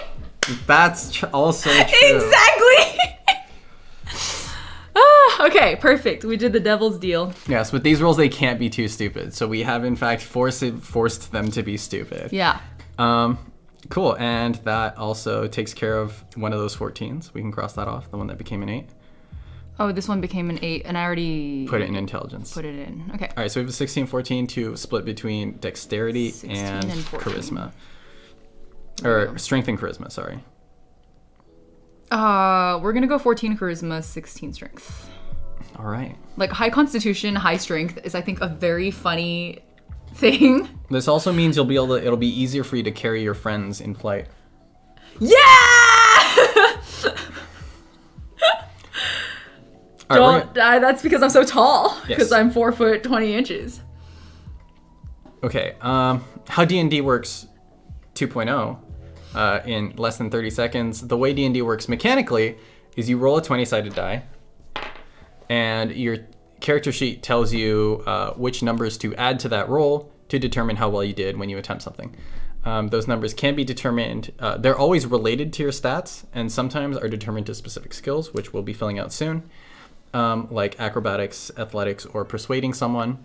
And so if you're good at persuasion, you'll have like a higher modifier. You can like roll like a 5 and still get a 12, and that'll determine how well you do at persuading someone. And this is where we take our randomizer, the D20, and force it to reflect you being good at stuff. Yeah. Can we do an example? But before the example, we have a hydrate redeem. So thank you, Silent Mel. I've been so hydrated. Yeah, I'm amazed you haven't had to pee yet. While I was cleaning my desk and getting set up for stream, Sylvia was out there just like drinking tea. Like all of it. I came back and it was like my water refill thing was like empty. Yes, I was well, like, you're gonna need to pee like 3 times during stream, and then she hasn't had to pee a single time yet. the trick is I was already dehydrated. Oh, that's my secret. I'm always dehydrated. Yep. That is Okay. the secret. But let's do an example. Let's do a relevant example, relevant to the hydrate even. You have been drinking alcohol, Baja Blast, and you're trying to drink people under the table. Go ahead and make me a Constitution saving throw to drink them under the table.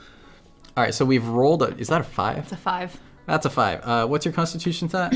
Constitution's 18. So the modifier for that is a +4. And so saving throws reference another box. Yeah, that is That's a different right there. box. That's up here. Are the modifiers different for saving throws?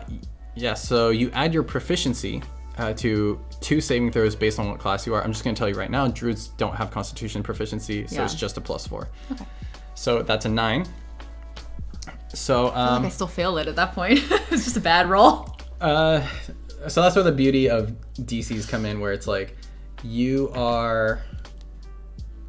Oh, brain's empty. Goodbye. It's that moment. It's the like when your RAM crashes kind of a moment. Sorry. Yeah, I had to RAM dump. I ran out of space. Rebooting. Okay, yes. The DM sets it's called a DC, which stands for like difficulty challenge or something. But it's essentially a number that you have to hit to obtain a success, or they look at your roll and they give you a result based on an internal scale that they have. In this case, it's your first drink of the night. You're known for drinking pretty well, and like you are incredibly tipsy. But fortunately for you, your opponent also rolled. Oops, there's the camera. A 5. Oh, thank you. Your opponent also rolls a 5. So Yes, did you see but that was a DM roll just now? Yeah, so but their constitution modifier was only a +1 because they're not nearly as beefy as you, and they are almost out. You are definitely winning right now.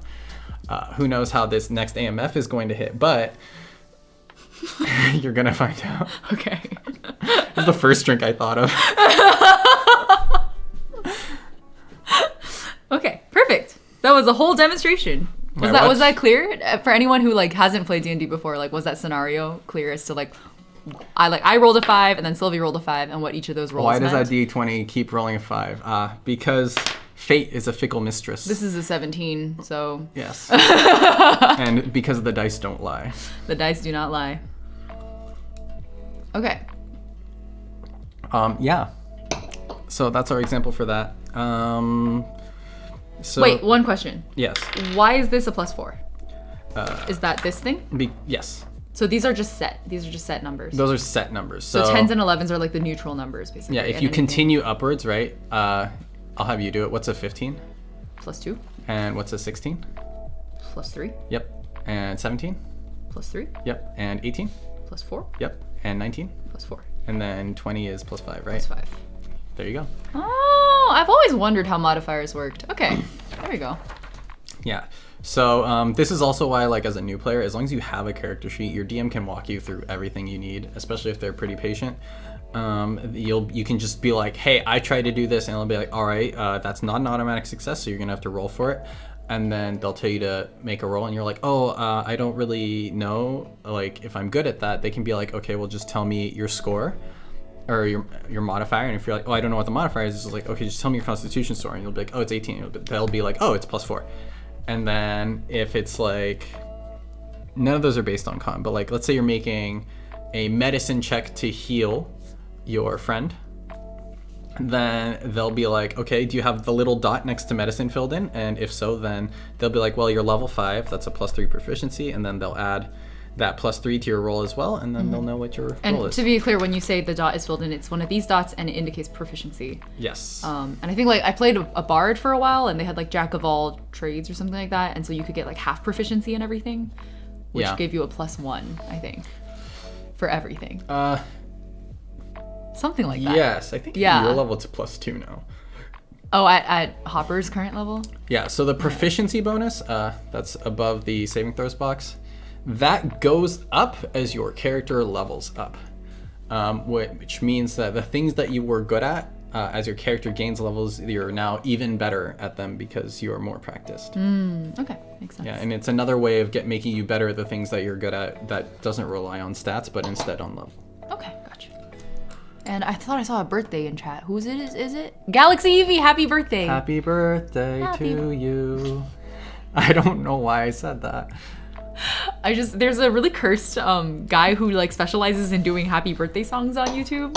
And the song that he does is like, happy birthday to you, happy birthday to you, happy birthday to you, insert name here.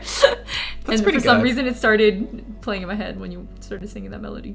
Happy birthday from all of us to you. What's this? I think it was the Elephant Bar birthday song. Elephant Bar? Happy birthday. We Oh, wish like it the was us too. restaurant? Yeah, like the restaurant. Oh. The one that doesn't exist anymore. Oh. Huh. Okay. Cool. So that is. Should I commit to these then? Is that where we're at now? We still have to level up your character, so. Oh, I see. This is a soft commit. Okay. But let's. Let me erase this +4 then. Yeah, let's get things moving along and fill out all of your class features now. Class features. Yeah, and today we're not going to do equipment, and we'll see if we have time for spells. Okay. But we will at least talk about how spells work. Is this the class features box? Yeah, that's the all your features box. Okay. So let's pull up your Wikidot again. Wikidot. Yes, and while you do that, I'm going to answer a question. How long have you both played D&D 5e, and have you played any other TTRPG settings? Okay, I have played 5th edition for 8 years. And I've been a DM for 6 of those years. I believe Ying has not played other things and has only played 5e for the past 3-ish years. Yeah, as long as I've been playing with you. This is my only DM that you're looking at here. I feel so special. It's okay to cheat on your DMs though. Like, right. I mean, by playing with other groups. Yeah, like our sister group that we keep mentioning. I think that DM I have one-shotted with, right? I think that's right. Yes. I think we did play I one-shot. heard about that. Yeah. I believe that's correct. Yeah. Other systems, I played Call of Cthulhu, Blades in the Dark, and 10 Candles. Yeah. Do most ADHD people have similar handwriting? I feel like I have similar handwriting to other ADHD people. Really? I don't know. We have wildly different handwriting. We have wildly different handwriting. That might not I be think a thing. just of all the people in the world, there are going to be people who have ADHD and similar handwriting, and it's just for sure eventually going to happen. For sure. I'm guessing probably that people with ADHD just write in whatever way is fastest for them. Is my hunch. Vera's brought up a very important thing where the dice look like snack candy. Forbidden And snack. for legal reasons, I am here to tell you that you are not supposed to eat the shiny click clacks. They are sharp and not for eating. Please do not eat the dice. One more time, Can you grab me please. my everything dice box? Do not eat the dice. Does it say it on there? No. I just wanted to show the most dangerous piece. Oh, the D4. Ow, that hurt even as I picked it up. Yes. Extreme danger. Exercise sharp caution. D4s are special. If you leave them on the floor, you can take 1 D4 of piercing damage. Exactly. Yeah. I think the Dispel dice first Kickstarter, like somewhere in the things, like it said when you opened it, like, please do not eat the dice when they shipped it to you. The Dispel ones? Yeah. Oh, I kind of remember. I have a Dispel box somewhere over there. I just don't know where it is. Yeah. Lost. I lost my Dispel box. Forever. I play with these now. But also we play online, so honestly I mostly roll digital dice. Yeah. You can roll if you want. Dice Caltrops, correct. Let's scroll up to your class table. Yes. Let's come back to the class table. You could kill someone with that. Yes, you could, potentially. Oh, definitely. I do not condone committing crimes with D4s. For legal and contractual reasons, we do not condone violence by way of dice. Yeah. All right, so at first level, you have a proficiency of bonus of +2. We're not going to write that down. Unless you want to roleplay the experience of leveling up your character by writing it down in pencil and then erasing it and writing it down in +4 immediately. For the sake of anyone who's following along and creating their characters for the first time, let's do one of the one level up, and then let's hop all the way to the correct level. Would that work? Yeah. Like a that can demonstration. work because I've done it a lot. Usually you want to go level by level if you're a little unfamiliar, but... Okay, but we'll just do one level for demonstration purposes, and then I'll just have you we'll boost just me go down all the the way. Okay. It sounds like I'm carrying you in a video game. Which My is also backpack accurate. I have a pretty big backpack. I'm the type who frequently gets carried in video games. All right, so you have the features of druidic and spellcasting. You can write those down there. Let's just write them down. Okay. Druidic and spellcasting? Yes. Why do I write that down? Because these are your features that you have at level 1. At level 1, okay. Yeah, and they're separate features, but now if we scroll down, we'll see descriptions of them all the way down. So there's Druidic. Oh, here we go. You know Druidic, the secret language of the Druids. That means we're going to put Druidic in your languages box. Druidic. And you can speak the language and use it to leave hidden messages. You and others who know this language automatically spot such a message. Others spot the message's presence with a successful DC 15 perception check, but can't decipher it without magic. You have a special secret druid language. Interesting. Yeah. It's better than Thieves Can't because they need magic to be able to read it, but like theoretically anyone can learn Thieves Can't. Uh-huh. Wait, so not anyone can learn Druidic? Yeah, you gotta be a druid. Okay. And by default, I can assume that all druids know Druidic. Yeah. Or use a magic spell that lets you read all languages. Oh, right. Like, as in, like, comprehend languages? Yes. Or, okay. And then you have spellcasting, and then the spellcasting block is always very long. It describes how to cast cantrips, how to prepare spells. We are going to ignore that for now and just know that you can cast spells. Okay. We'll get to that later. Ritual casting, we're gonna remember that you have the ability to cast spells as rituals, and It says specifically a druid spell. Is that significant? It says you can cast a druid spell as a ritual. That is significant because some features let you learn spells outside your class. Yeah. And they might be ritual spells, but you cannot ritual because you can only ritual druid spells. Okay. All right, and that's it. You don't have that many features right now, A, because you're level 1, and B, because spellcasters have less non-spell features because they have access to magic. Okay, so we're stuck at this current level. Yeah, so like a fighter has like, that features column is filled up. For fighters, like all the way down. Even at level 1? Well, it's got about the same stuff as level 1. Okay, But like that third level one where it's blank, like they don't have any blank feature slots because they have no spells. I see. Okay, Yeah. makes sense. Okay, so then this is basically our level 1 setup is like complete at this point. Yeah. So now let's level up to level 2. Okay. And Wait, let me show you guys what the sheet currently looks like. So basically all I did just now was add Druidic and spellcasting to the features and traits box, and then also Druidic over in the proficiencies and languages box, because that's all I have in level 1. For everyone else, let's finish a complete level 1 character. So let's scroll up in your druid thing. Actually down. I didn't realize we were above the thing. Class features. All right, so your hit dice is 1d8 per druid level. For now, let's use pencil and go to your hit dice box. Okay. Okay, so just so you all know, we are referencing this screen, but I'm gonna come back and so you can see where I'm writing everything down. Yeah, we're gonna write a lot of stuff in a row. Yeah. Okay. Okay, in your hit dice box, it's gonna say total and have a tiny line towards the middle of your page. I mean, can I just use my second sheet for the final level up? So we'll just like commit on this page. Yeah. This is level 1 setup, and then we'll show. Okay. Perfect. So wait, what am I writing? 1d8 in total. Hit dice is here. I'll show you. Oh, hit dice here. Yeah. So it says 1d8 on the total line? Yeah. On the total line, write 1d8. That's the amount of hit dice and their size that you have at level 1. Hit points at first level is 8 plus your Constitution modifier. Wait, where? So it says hit point maximum, right? So that's going to be 8 plus 4 is 12. 8 plus 4 is 12. Yep. And then we're going to go to proficiencies in the bottom left. And we're going to write armor, and then I use abbreviations, light armor, medium armor, and shields. Light, medium, shields. Yep. Weapons is really long.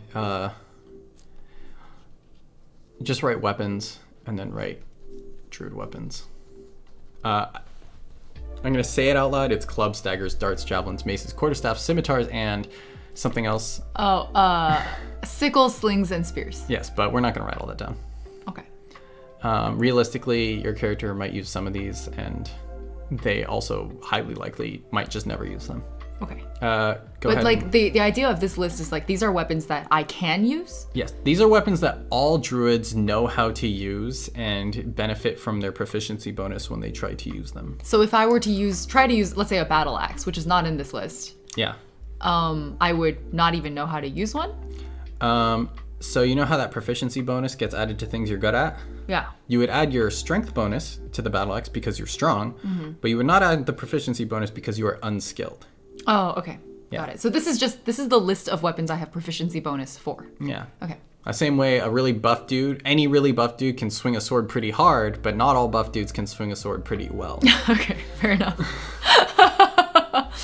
Okay. It also says tools, herbalism kit. Do I write that down as well? Yes, please. Okay.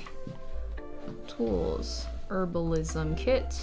And I assume that has like a textbook definition of like what goes in the kit. Yes. In somewhere in the handbook. The Yeah, player's herbalism kits can be used to heal people and something else. handbook. Okay. The kits are like have minor, small helpful things. Okay, next is saving throws. That's where you fill in the bubbles in your saving throws Oh, box. over here. So I don't write it down. I just go to saving throws, intelligence, and wisdom. So I just bubble it in. Yep. Intelligence, wisdom. Is it only ever 2? Can you bubble in more? There are ways to gain additional saving throw proficiencies, but none of the base classes do that. It's like other features that do that. Okay. And then in skills, it says choose 2 from Arcana, animal handling, insight, medicine, nature, perception, religion, and survival. So I just choose 2 of those and then bubble in those 2 here. All right. Arcana, animal handling, insight, medicine, nature, perception. This is religion, one of and the hardest survival. parts of character creation if you're new, because you look at this list of things and your mind glazes over and You're you're like, like, I don't know what any of these mean. What do any of these mean? So let's see if I can, after almost 3 years of playing with you, acrobatics would be like, a lot of these overlap too. So let me think of specific situations where we've done these. So acrobatics, there was one time we were trying to jump to the 2nd floor of a building and the stairs were broken. I think you had us made an acrobatics. Or athletics check. Or correct. athletics check, yes. Animal handling, we haven't really done this one very much, but I think it's like wild animals under a certain intelligence level or something. You made some recently, and by you, I mean the other members of your party. Made some animal handling checks to talk Was to it the the wolf wolves. thing? It Okay. was the wolves. Right. Getting the wolves. We like found some wolves with like a weird curse on them. And we were trying to get them to respond to us in a friendly way. And so that was where animal handling came in handy. Arcana, I often trigger because I'm like, does it seem like there are magical shenanigans here? It's because you always cast detect magic. Yeah, but I always like do an Arcana check and then I'm like, I'll just cast detect magic. Because usually the answer is yes. Athletics we kind of covered. Deception is obvious. History is like, do I know anything about, like I find, we walk through this town and we find like a building. Do I know anything about this building? Insight is, I feel like if we're trying to guess if someone is lying to us, intimidation is self-explanatory. Investigation is pretty self-explanatory as well. It's what we call it the Scooby-Doo checks, Yeah. which is either investigation or insight, right? Perception. Oh, sorry, perception. Perception or investigation checks are our Scooby-Doo checks, which is where we're like, I check for traps. Or I check this wall to see if there's something funny on it. Yeah. Medicine, also pretty self-explanatory, I think. Mostly. Wait, medicine and nature also will have overlaps sometimes, I think. Medicine is to know about poisons and do like medicinal things. Nature is to know about like, there is some overlap, but nature's like more about like plants, animals, like are Okay. these berries good to eat? So that one Right. time we ate the hallucinogenic flowers, It would be a nature check to know they were hallucinogens. I'm pretty sure we failed that check and then we ate the flowers anyway. Yes, you did eat the flowers. That was fun. Perception is, we did just say like I look with my special eyes. Performance, I don't think I've ever done a performance check. It's mostly used by bards. I've played a bard. Depending on the way in which you are doing something or like trying to convince someone that maybe you're something you're not, it could be a performance check, right? Or something like, let's say you're pretending to be a guard And you're acting guard-like, and I might have you make a performance check Okay. if you don't say anything. If you're saying things, it might be a deception check. Right. I feel like we usually make deception checks more so than performance Yeah. checks. Okay, gotcha. Persuasion is self-explanatory. Religion is usually like knowledge about religions is like what I usually... We also often do religion checks for... Plot reasons. Well, it's a lot of like... Do we know about Naruto in this world? Ah, yes, that is a religion check. Knowing about Naruto is a religion check. Somehow. No explanation. No explanation needed. For some reason, we make this check a lot. And then sleight of hand is usually like, I'm trying to sneak something or steal something. Yeah. Stealth, I'm trying to sneak by something. And then survival, I feel like survival has often also been like, I'm foraging for food, or like, can I eat this berry? Yes. Which is a little different from nature somehow. Wait, what's the difference between survival and nature? Survival is like foraging for food. If you have like a dead body that has useful parts, like you killed a dragon, it is harvesting parts from the dragon. And it is also very importantly how good you are at finding your way out in the wild. Yeah, that's true. Pathfinding. Okay, perfect. So that was the full rundown of Yes. like all of the skills. That was pretty good. Yay! There's a common conceit between DMs that investigation is for like if you are methodically searching or like referencing things, like especially in a library, then it's an investigation check. And if you are just looking and like trying to perceive like differences, it's a perception check. Okay. Sounds good. So in my case, I need to choose two. I think we're gonna go with... Loon Cloud, yes. Survival covers navigation. Oh, perfect. Okay. I'm gonna go with the medicine and animal handling. Go for it. Animal handling and medicine, which are both actually wisdom things. So I'm like peaking, maxing, min-maxing. It's pretty incentivized to min-max your stats and proficiencies. So in case you did not see it the first time, there are little hints as to which modifiers apply to each skill. So in this case, I chose two that are both wisdom-related skills, which means they use my wisdom modifier, which is my highest. You can't really read that. It's a 20, which is the +5 modifier. And now I have proficiency in them, and my proficiency bonus is currently at level 1 +1. So that would be +6 modifier if I were to make an animal handling or a medicine check. Maybe you should have a creature eat one of your stats. So you just can't make checks of that stats ever. No That success, no happens? failure. It was an idea I had just now. DMs are so scary, guys. DMs are so scary. Okay. Specific versus generalized is pretty good. I'm a little more... Because I think, like, investigation being an int one means, like, you need to be thinking when you find it to be an investigation. Versus perception is just versus looking. just, like, trying to look and notice stuff. Con skills, there are no con skills. Okay. Cool. All right, so we have our skill proficiencies. We wrote down our armor, weapons, tools, and we have our saving throw proficiencies. And now as we well. have equipment. Equipment is next. You start with the following equipment in addition to the equipment granted by your background: a wooden shield or any simple weapon, and then a scimitar or any simple melee weapon, leather armor, an explorer's pack, and a druidic focus. So I write all of that down. Do I choose the specific druidic focus? You can be like, oh, it's a staff, or oh, it's a preserved flower in a book. Can anything be a druidic focus? Anything that makes sense. Can I have... And it can be something nonsensical if you can explain why it makes sense. Okay. brain going. Had to think about that a little bit. Yeah. Okay. Okay, because I wanted it to be like It could be a rock. I wanted it to be a weapon, It can be a weapon, depending.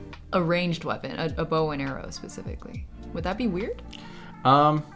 That would be unusual, but fortunately I'm sitting right next to you, and for this campaign I designed custom magical weapons for all the characters anyway, so your custom magical weapon could also be your focus, and we can work on that later. So we could do the bow and arrow maybe. Yeah. Okay, so for now we just know there's a druidic focus, and maybe I'm gonna have a custom request for my DM. Okay, that sounds good. Yeah. If you want stuff, you should ask your DMs, because they'll probably say yes, but I have a lot of cool stuff on my old characters that it was cool, but they barely used it, to be honest. So most of the cool stuff is like just cool. You just have it. You just have it. I had a Helm of Telepathy that I think I only used twice, and both times it was like a waste of an action. Yeah. So, okay. Yes, but or yes and. That's true. A plant that, if eaten, makes you absolutely dumb, forever setting int to 0 thinkies, and if you pass a check, it gives you more strength.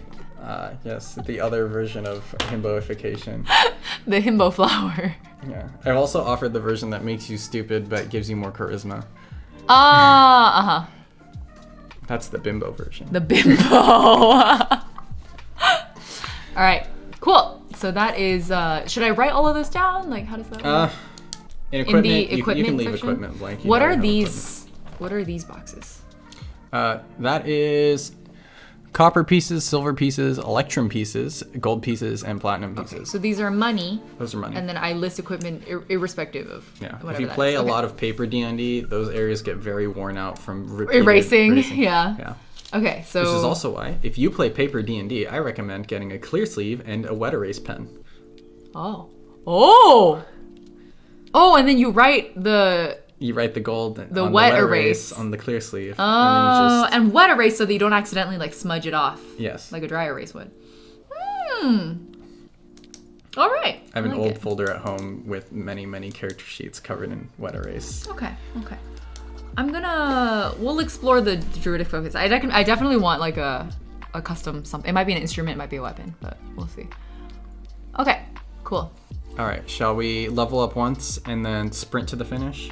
Yeah. Okay, so just to clarify, I am not writing a whole bunch of equipment down because I'm going to have custom discussions with my DM about what's going in here. But we do have the base set of equipment that you start with already predefined in the player's handbook as a druid. I live by wet erase character sheet, yes. An individual of culture. So why do you have this Helm of Telepathy? I just think it's neat. That's exactly it. Well, I found it somewhere. And then I just kept it. It was nice.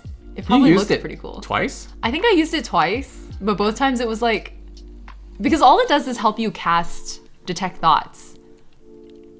And then you can choose to send a message. Yes. And so it was like a little bit of like action economy, basically, and that's it. So like I didn't really get a good chance to use it. Yeah. Thank you for the compliment, Darth Jazz Hands. And what about those mini semi-transparent stickies from Loom Club? Those don't tear like paper. I'm gonna be honest, I have no idea what you're talking about. Oh, it's like no, I know what you're talking about. It's like wow, look at my Promare sticky pad. Promare. It's like these kinds of stickies, but they're like plastic and kind of transparent.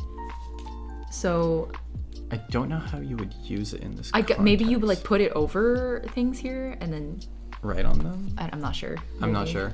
Yeah.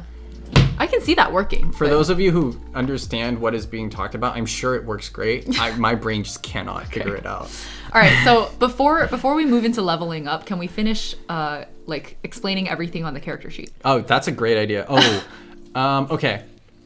Yes, and we will write down a couple equipment as a result. Okay, cool. So starting here with inspiration. All right. Inspiration's a very special box. This box is for when the DM thinks you did something very cool.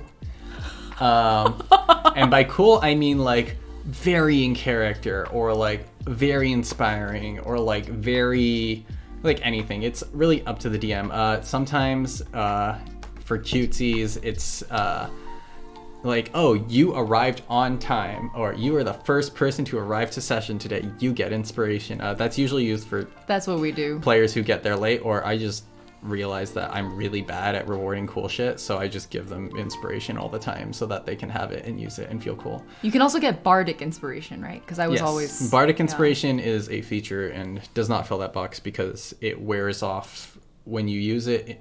It gets used on your next thing no matter what. Okay. And it also just wears off after like a minute. And so this type of inspiration is like DM granted specifically. Yeah, you just hold it and then you use it. And what does it do again? There's a couple ways it gets used. I believe the most common ways are you add a D10 to a roll before you know whether it's a success. So you get to like know the result of your roll as far as numbers, but I haven't told you whether those numbers are enough and then you can be like, this feels kind of low to me. Let me use my inspiration and roll a d10. Oh, so I don't know if I've passed the DC or not. Or you but- can use okay. it to give yourself advantage on that roll. Okay, interesting. And advantage, for those of you who don't know, is you get to roll twice, basically, and choose the better number. Yes.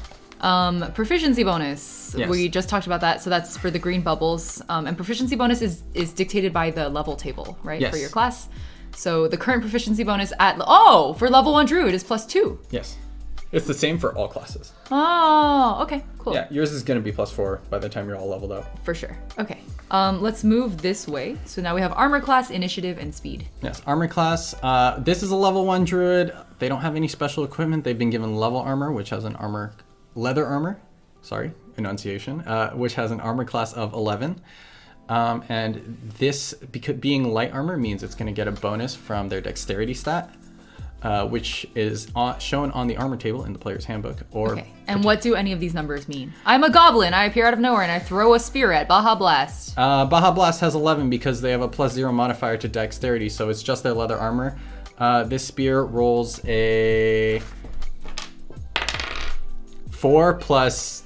Let's say this goblin is a peak apex goblin. They have a +5 to throw this spear. 4 plus 5 is 9. That's still below 11. They miss. So the armor class dictates how high the enemy has to roll, basically, to hit you. And enemies have their own armor classes. Yes. So you have to do the same thing to them. But if they roll equal to or above, then they will hit, and then they will roll other dice to determine damage. Yes. Yeah. First roll to hit, then roll for damage. Yes. And armor class only dictates whether or not you hit, not whether or not how much damage you do, right? That's correct. Okay. Cool. Initiative. Initiative is a modifier that gets added to your d20 roll when combat begins. It determines who goes when in the turn order. And for most characters, it is just straight up your dexterity bonus. Good night, Loomcloud. Good night. And then your speed, in your case, is 25/50. Right, because I have walking and flying speeds. Yes. Where most people just put 30 here. Yes. And I remember my halfling had slower speeds because they're small. Mm-hmm. Well, what do you remember what it was? Was it also 25? Okay. Yes, halflings, dwarves. I believe gnomes have 30 because they're small but fast. Goblins have 30 because they're small but fast. Okay. I know that because one of the other characters plays a goblin. Small but fast sounds terrifying. Sounds like a cockroach. How dare you say that about the goblins? I just got like scuttling imagery, you know? Or like a rat. Okay, cool. So there we have current hit points, hit points, Yeah. temporary hit points, which can be granted by a variety of situations. Hit dice. Why is there a difference in? Can you have extra hit dice? So your total, let's say you're level 9 and your total is 98, right? Okay. Usually you can heal during short rest by rolling hit dice. Right. And you write, so like it'll start as a 9, you'll like roll 3, you'll gain some hit points, it'll change to a 6. Oh, you Right. spend your hit dice. Yeah, and then on a long rest it'll go back up. Okay. So you like replenish. Yeah. And then what is with this death saves tracker? That's how you die, or avoid death. So when you are downed in D&D as a player character, and by downed I mean when you have 0 health remaining, you enter the dying state, which means that you are now making death saves on your turns. I've never. Yeah, done you this. roll a d20. That's because I'm very good at making you fear death without experiencing it. You are very good at making us fear death without experiencing it. Yes. But you roll a d20. Above a 10, 11 to 20 is a success. 1 to 10 is a failure. At 3 successes, you stabilize and stop dying. At 3 failures, you are dead. How fun! Yes. Additionally, if you roll a natural 20, you wake up with 1 hit point. And your death saves and successes are cleared because you're now awake. Oh. If you roll a natural 1, you don't die immediately, but you do get 2 failures. 2 failures. Yes. Oh, okay. Getting attacked in the dying state at range or damage from a spell causes 1 failure. Getting attacked at melee range is also 2 failures. Whew. Ooh. Okay. Yes. So All right. if an enemy attacks you and they have a lot of attacks, they can down you and then just finish you off right there potentially. All right. Okay. Okay. Let's do attacks and spellcasting, and then go into the personality side. Attacks and spellcasting not filled out right now. But it's essentially a place where like you have a longsword, you can write like longsword in the name. You're proficient at longsword, right? So you can like do the math, be like, okay, I have 2 proficiency at level 1. I have +3 dex, so it's a +5 to hit. That's your attack bonus. The damage and type for a longsword is going to be 1d8 plus Slashing. Longsword, so it'll be strength actually. 1d8 plus your strength modifier, which you'll write, and then slashing. So you would put it's like, 1d8 plus strength slashing. Yeah. Okay. And it's like your quick reference for like when you need to make an attack. Okay. Cool. I don't use it because I've got all this memorized. All right. And then finally we have the personality box. So this is personality traits, ideals, bonds, flaws. Do these have any gameplay implication, or is it purely for roleplay reasons? This is for roleplay reasons, which makes it possibly even more important once you like really get into storytelling. But you also don't have to write it down there. Okay. Usually people write their stuff in Google Docs. Yeah, because these little boxes aren't going to be quite enough. I see a lot of lore documents that people make Lore for their documents, characters. yes. Another way, if you don't really know how to tackle the lore, and this is something that Sylvie has given me as well, is like interview questions. So we could probably go through a few of those at the end also after we finish leveling. Yeah, depending on how we're going on time. Yeah, we're at almost 2 hours now. Okay, cool. That's it for this main character sheet. There's also, this is spellcasting, right? Yeah. We're going to ignore it today, so I'm just going to explain how spellcasting works. In spellcasting ability, go ahead and write wisdom. Here. Wisdom. Yep. In spell save DC, go ahead and write 17. 17? Yes. Where did that come from? Spell save DC is equal to 8 plus your proficiency plus your spellcasting stat bonus. Wisdom. Yeah. So +5 +2. We're going to use a +4. I've skipped to your end spell save DC okay, for okay. this. I see. Yeah. So this is your like level 9 or 10 spell save DC. Okay. Suzu, hello? Hello? Oops. All right, and then spell attack bonus. Your spell attack bonus, that's like when you make a spell attack, like you know how you have a modifier to hit with a sword? Same for some spells. And in that case, it is just your proficiency plus your spellcasting stat. So at the level for this spellcasting sheet, it'll be +9. Because it's a 5 and a 4. Okay. Cool. As for spells, you have cantrips. Cantrips can be cast anytime. That's it. The very short explanation is you can cast cantrips as many times a day as you can, as long as you can fulfill the requirements, which are usually vocal components, finger moving components. Sometimes time. Cantrips sometimes take like 10 minutes Some to take, cast or something. Well, most cantrips take 6 seconds. Oh. Yeah. And then... Wait, and you can cast other spells as cantrips. And that's where... Can you? No. No. Oh, as rituals. That's what I'm thinking of. Yes. Rituals is another thing. Spells, go ahead and just put a 4 in your first level spell slots right there. Oh, slots total, I see. Yeah. And this is coming out of the character table, the class table? Yeah, this is the class table at level 9. Okay. We're going to fill in the rest later, but this means that every day you can cast 4 first level spells. Mm-hmm. And day is defined as being between long rests? Yes. Okay. Between long rests that you benefit from. If you take a long rest and then you fight, and then 2 hours later you take another long rest, you might not have been awake long enough to really benefit from it. Depends on how the DM feels. Got it. But yeah, and then the slots expended, usually people just tally mark up to 4. Mm-hmm. And then, yeah, that's how spellcasting works. So each of these is a level. Each of those is a level that you're going to have slots for, and then you can expend those slots to cast spells at that level. Okay. And if you scale up a spell, then it'll use a slot of the level it's scaled to. What is spellcasting class? Druid. I just write Druid here? Yeah. Do I need to subclass at this point? No. Okay. Okay, cool. So we won't fill that in for now, but now y'all know how it works. And what were we gonna do next? What was the... We're gonna level up once. Oh, right, level up. Yes.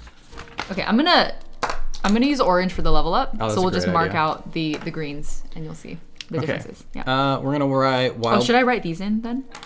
Yeah, go for it. We can since we're compare it gonna that use way. orange. 16, 11, 18, 8, 20, and 14. And I feel like you have good sense for all this already, so can you just tell me what the modifiers are? 3. 3. 0. 0. 4. 4. Minus 1. Minus 1. Plus 5. Plus 5. Plus 2. Plus 2. Okay. Perfect. Excellent. And yeah, let's level up. So at level 2, you're going to gain some features. Sorry, I just saw Suzu say I was designated the blood cleaner upper after fights because of prestidigitation. You actually cleaned up got blood? it. You got prestidigitation except for the one extra S. Digitation. Wait. Yeah, prestidigitation. If you remove an S, that's the correct spelling. There's an extra GI in there. And the S. Oh, prestigid. Oh yeah, there's an extra that GI. says prestidigitation. You had a friend that just called it predigestion, though. So I love predigestion. It actually works because you can flavor food with it. Oh, it's predigestion. Okay. Dumbass. Oh, level time. Level time, that's correct. Okay. So I think we both had a reset moment. Go ahead and check the, so this is why the table's really great. Go ahead and check the table. Oh, yes, the table. Let me pull it up so everyone can look at what we are looking at. Where is it? Boom. There we go. All right, so you're just gonna write wild shape in your features and traits. Okay, because we're currently, just to reiterate, we are leveling up from first level to second level. And Yes. so I am adding these on. Yeah. And so in my features, I'm going to add wild shape, druid circle, and wild companion, which is optional. Yes. Wild companion, I believe, is an optional replacement for wild shape. Oh, so you can't have both. We can scroll down and read it. Yeah, it'll tell us. Oh, okay. 1 second. Let me switch this back. When it says optional, it usually replaces one of your other features at that level. So this is going into the features box here. Yeah. Wild shape. Druid circle. I already know my druid circle. Should I just write it in? Yeah. Land. Do you know what kind of land? No. Oh, well, I didn't even know there we were can always kinds. figure out. Okay. And then maybe wild companion. I'll Yeah. just write it in with a question mark. Wild companion. Yep. Question mark. And then since you're a spell casting class, you would gain an extra slot of first level spell. And that happens over here. Yeah. You just write So- 3 in orange in first level. In first level? Yeah. Oh, okay. The 4 is for way later, but we can just write 3 in orange. 3. It actually started at what? It started at 2. I'm just gonna, so we have a clean. Okay. Yeah. That's it.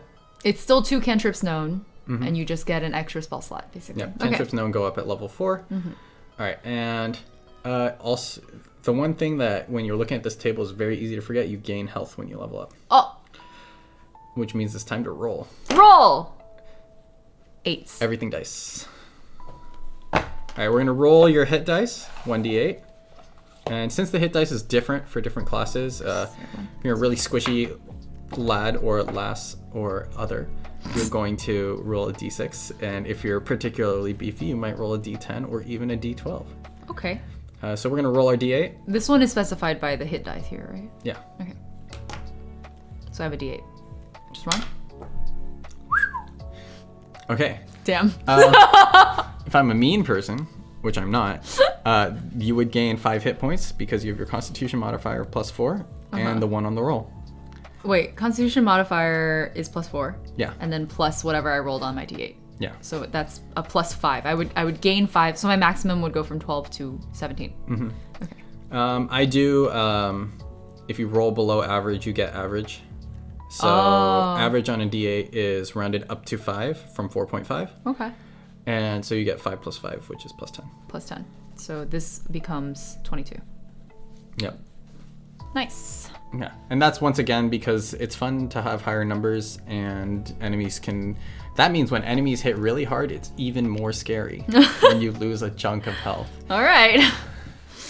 I can hit you even harder now. Oh, God. Okay. But yeah, that's level 2. And then the only real things to define are, like, you might want to make some decisions at this point, right? About how your wild shape works or your druid circle. And so, like, read into your class features for what those mean. Yeah. Okay. Sounds good. To sprint level up at this point, all we have to do is... could you open Roll20? And, Roll 20. yeah. Are we just gonna pull up like Hot Mac or? I'm going to log in, yeah. Oh, you're gonna log in. Okay. Sorry, our group is called Hot Mac. It stands for Hot Topic Wait, Markets. actually, no. You can go into yours. Just launch game. Hot Mac. Yeah. Oh, wait, do I hit launch game or You do hit I launch game. launch? Oh, At this the bottom, one. yeah. Okay. Go ahead and hit launch game, and then go ahead and check Flipper's current level. Okay. Can I show everyone? Yeah. Okay. Here. You guys can take a look at. Oh, I was zoomed in on the square because I was like, what are they talking Yeah. about? Okay. Quith, so you're not peeking at this, right? I don't think Quith is here. Okay. Look at my crappy map. There's an upgraded version that I have, but it has not been uploaded. Yeah, this is Sylvie's like hand-drawn map for our custom campaign that we're playing. Yeah. And so we need to pull up Flipper's character sheet. Yep. And we're gonna notice that it looks very similar. Here's Flipper's character sheet. This is the character I'm retiring in favor of the character I'm creating today. Yeah, and level 8? Oh, you guys are only level 8. That's so cute. Okay, so you're probably gonna be level 9 soon, but for now we'll level you up to 8 so you can level up with all your friends. That's what I needed to know. So we can go back to Wikidot. Wikidot. And we're just gonna look at Look the. at 8. We're gonna go down the features list Oh, I see. and write down every feature all the way up to see. level 8. Gotcha. Okay, let me bring us back. So we're gonna be writing. Yes, and since you have wild shape improvements, go ahead and just write like wild shape and then write like improvement times 2 next to it. Okay, improvement times 2. And there's only 2 improvements to it, so that's the max. Okay, perfect. And then there's ability score improvement and cantrip versatility. Yep. Let's skip cantrip versatility because it's a weird optional feature. Okay. And ability score improvement then is, that seems very vague. Yeah, you're gonna have 2 of those. Man, ability score improvement is the option to add 1 to 2 stats, add 2 to 1 stat, or to take a feat off the features list. Usually taking feats is pretty desirable. Okay. The list is pretty long and there's a lot of options. So I will just give examples of very popular ones and you can write ASI times 2 for now. ASI times 2. Yeah, that's the shorthand for ability score improvement.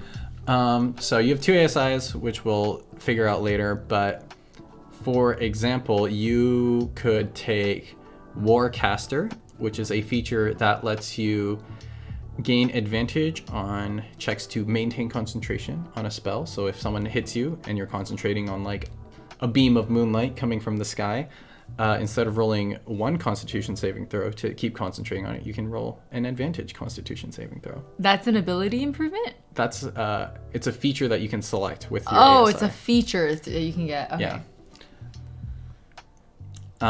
There are other features like sharpshooter, which increases your gives you the option to increase your bow damage, archery damage. Oh, we have a hydrate redeem. Oh gosh, I keep hydrating myself. I forget to. Let me refill. It's okay, I'm parched anyway.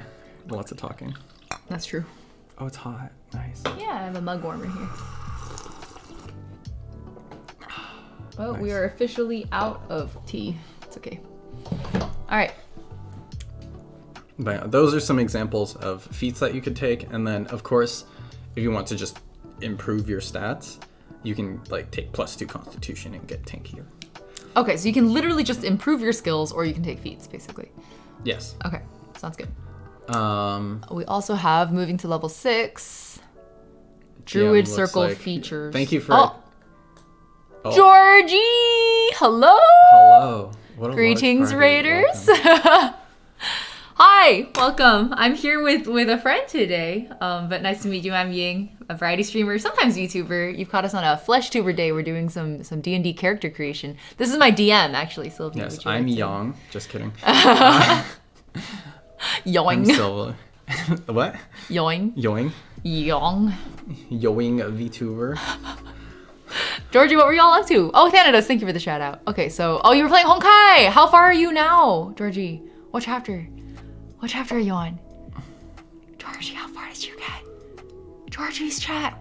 How far did Georgie get? Just being part of a raid. Yeah, welcome, Raiders. It's good to have you all here. Thank you, Thanatos, for saying I look like Matt Mercer. That's a very good. Finish that's a large compliment. 17. Okay. Okay, I think we're in the same place right now. All right, I hope you, Lament of the Fallen, yes, I hope you enjoyed it. Yes, it is in fact just a striped shirt. I realized that the striped shirt doesn't go well with the shirt on top, but it was also cold. Oh man, congrats on finishing 17. Hope you're feeling okay. This is what it's like to be Honkai. Yeah, this is what it's like to be Honkai Impactor fandom. It's Honkai just like, impacted. it's like, oh, what chapter did you just finish? Oh, got it. It's okay. I'm just excited to hit 22. That's what I'm trying to get to right now. Just survive the divorce, indeed. All right, congrats. Congrats on getting through chapter 17. You cried. You do need chocolate. Go get some chocolate, Reggie. Thanks for bringing your community here. It's always good to see you. Hope you all had fun. Feel free to hang out. We're gonna wrap up this. We're basically, so to fill everyone in, if you don't play D&D, we created a level 1 character and we're currently leveling it up to, well actually we finished leveling it up to level 2 just to demonstrate what a standard leveling process would look like. But my character actually has to go all the way to level 8 because the party that we are joining is a party that I'm currently already playing in with a character. I'm just replacing the character. So I need to sprint to level 8. To sprint to 8 so I can match everyone. Yeah. Yep, so we're just adding things now. So we are going down the, let me show it again. Going down the class table, which I'm a druid, so this is the druid table. And we were looking at 4th, so we added the ASI, we're skipping the cantrip versatility, and then going to 6th level, which is druid circle feature. Yes. J-Wolf, happy 5 months. Wasn't part of the raid, I play Honkai and just ooh. Happy 5 months, and I feel your oof very much. It only gets oofier from here, is what I'm told. Yeah. So for Druid Circle feature, could you go ahead and on Wikidot find Druid of the Land? Druid of the Land. Do you think it'll just be in this page? I don't. So I probably just have to search for it? Well, actually, wait, hold on. there. Was that it just Druid now? Circle, go ahead and click Land. Oh, I see. Maybe make a new tab. Yes. There we go. Delverton, yes, Aerococker are the bird people. They do get to fly. Yes, exactly. Oh, you're on chapter 29. Got it, J-Wolf. That's crazy. Very far ahead. 35 is the last one, I think, that was released. Okay, so when you choose the circle at 2nd level, you get a bonus cantrip. Go ahead and write bonus cantrip, natural recovery. Where do I write that? Just put in it the under, features in and features traits. yeah. Okay, got it. Let me bring everyone back. So, bonus cantrip. Mm-hmm. These are the things you gained at level 2 when you took it. Okay, so it's orange. Yeah, natural recovery. Natural recovery. And then you have your level 6 feature, which we're going to scroll down to find. Oh, level 6. Yeah. You can ignore circle spells. I just realized we probably need a 3rd color for the final level 8 jump. Let's do level 8 in purple. Okay, so hold on. These... That's level 2 to 7? It was ASI, right? That was... One of the 8. ASIs was level 8. Okay. I'm just gonna write both as ASI times 2. Yeah. It can be both colors. Yeah. Okay. Those These two were level 2 were 2. level 2. And keep scrolling down. Keep scrolling down for druid level. Yeah. The quick explanation for circle spells is there's a bunch of like types of land druids like Swamp, Underdark, Mountain, and they give you access to additional spells. Let me show everyone. Look at all these cool druid things. Oh yes. my god. And this is why Circle of the Land is the best spellcasting druid class. Wait, do the other druid classes not have this many options? Or remember how you were reading the thing and it was like, or you could be a Circle of the Land druid? Yeah. This is why. Is because they get better additional spell options. Okay. And some of these like option segments are like quite insane. Okay. Do you have a recommendation? Without reading them, no, I've never made a land druid. Oh, okay, gotcha. But Grassland looks pretty good. It has Pass Without Trace. Coast looks not very useful unless you plan on being a pirate. Okay, so this is what, when you were asking, do you know what type of land circle? Yeah. That's what this was. So I have to choose one of these like biomes, basically. Arctic looks pretty good in a fight because hold person and slow are good skills. Okay. Circle of Stars, I know! Circle of Stars druids are fun. Yes. I was reading into it because I was like, ooh, that sounds sparkly. But I chose land. Okay. So I can choose a land type. Yeah. I'll take some time to think about that. Yeah, probably. you can choose that later.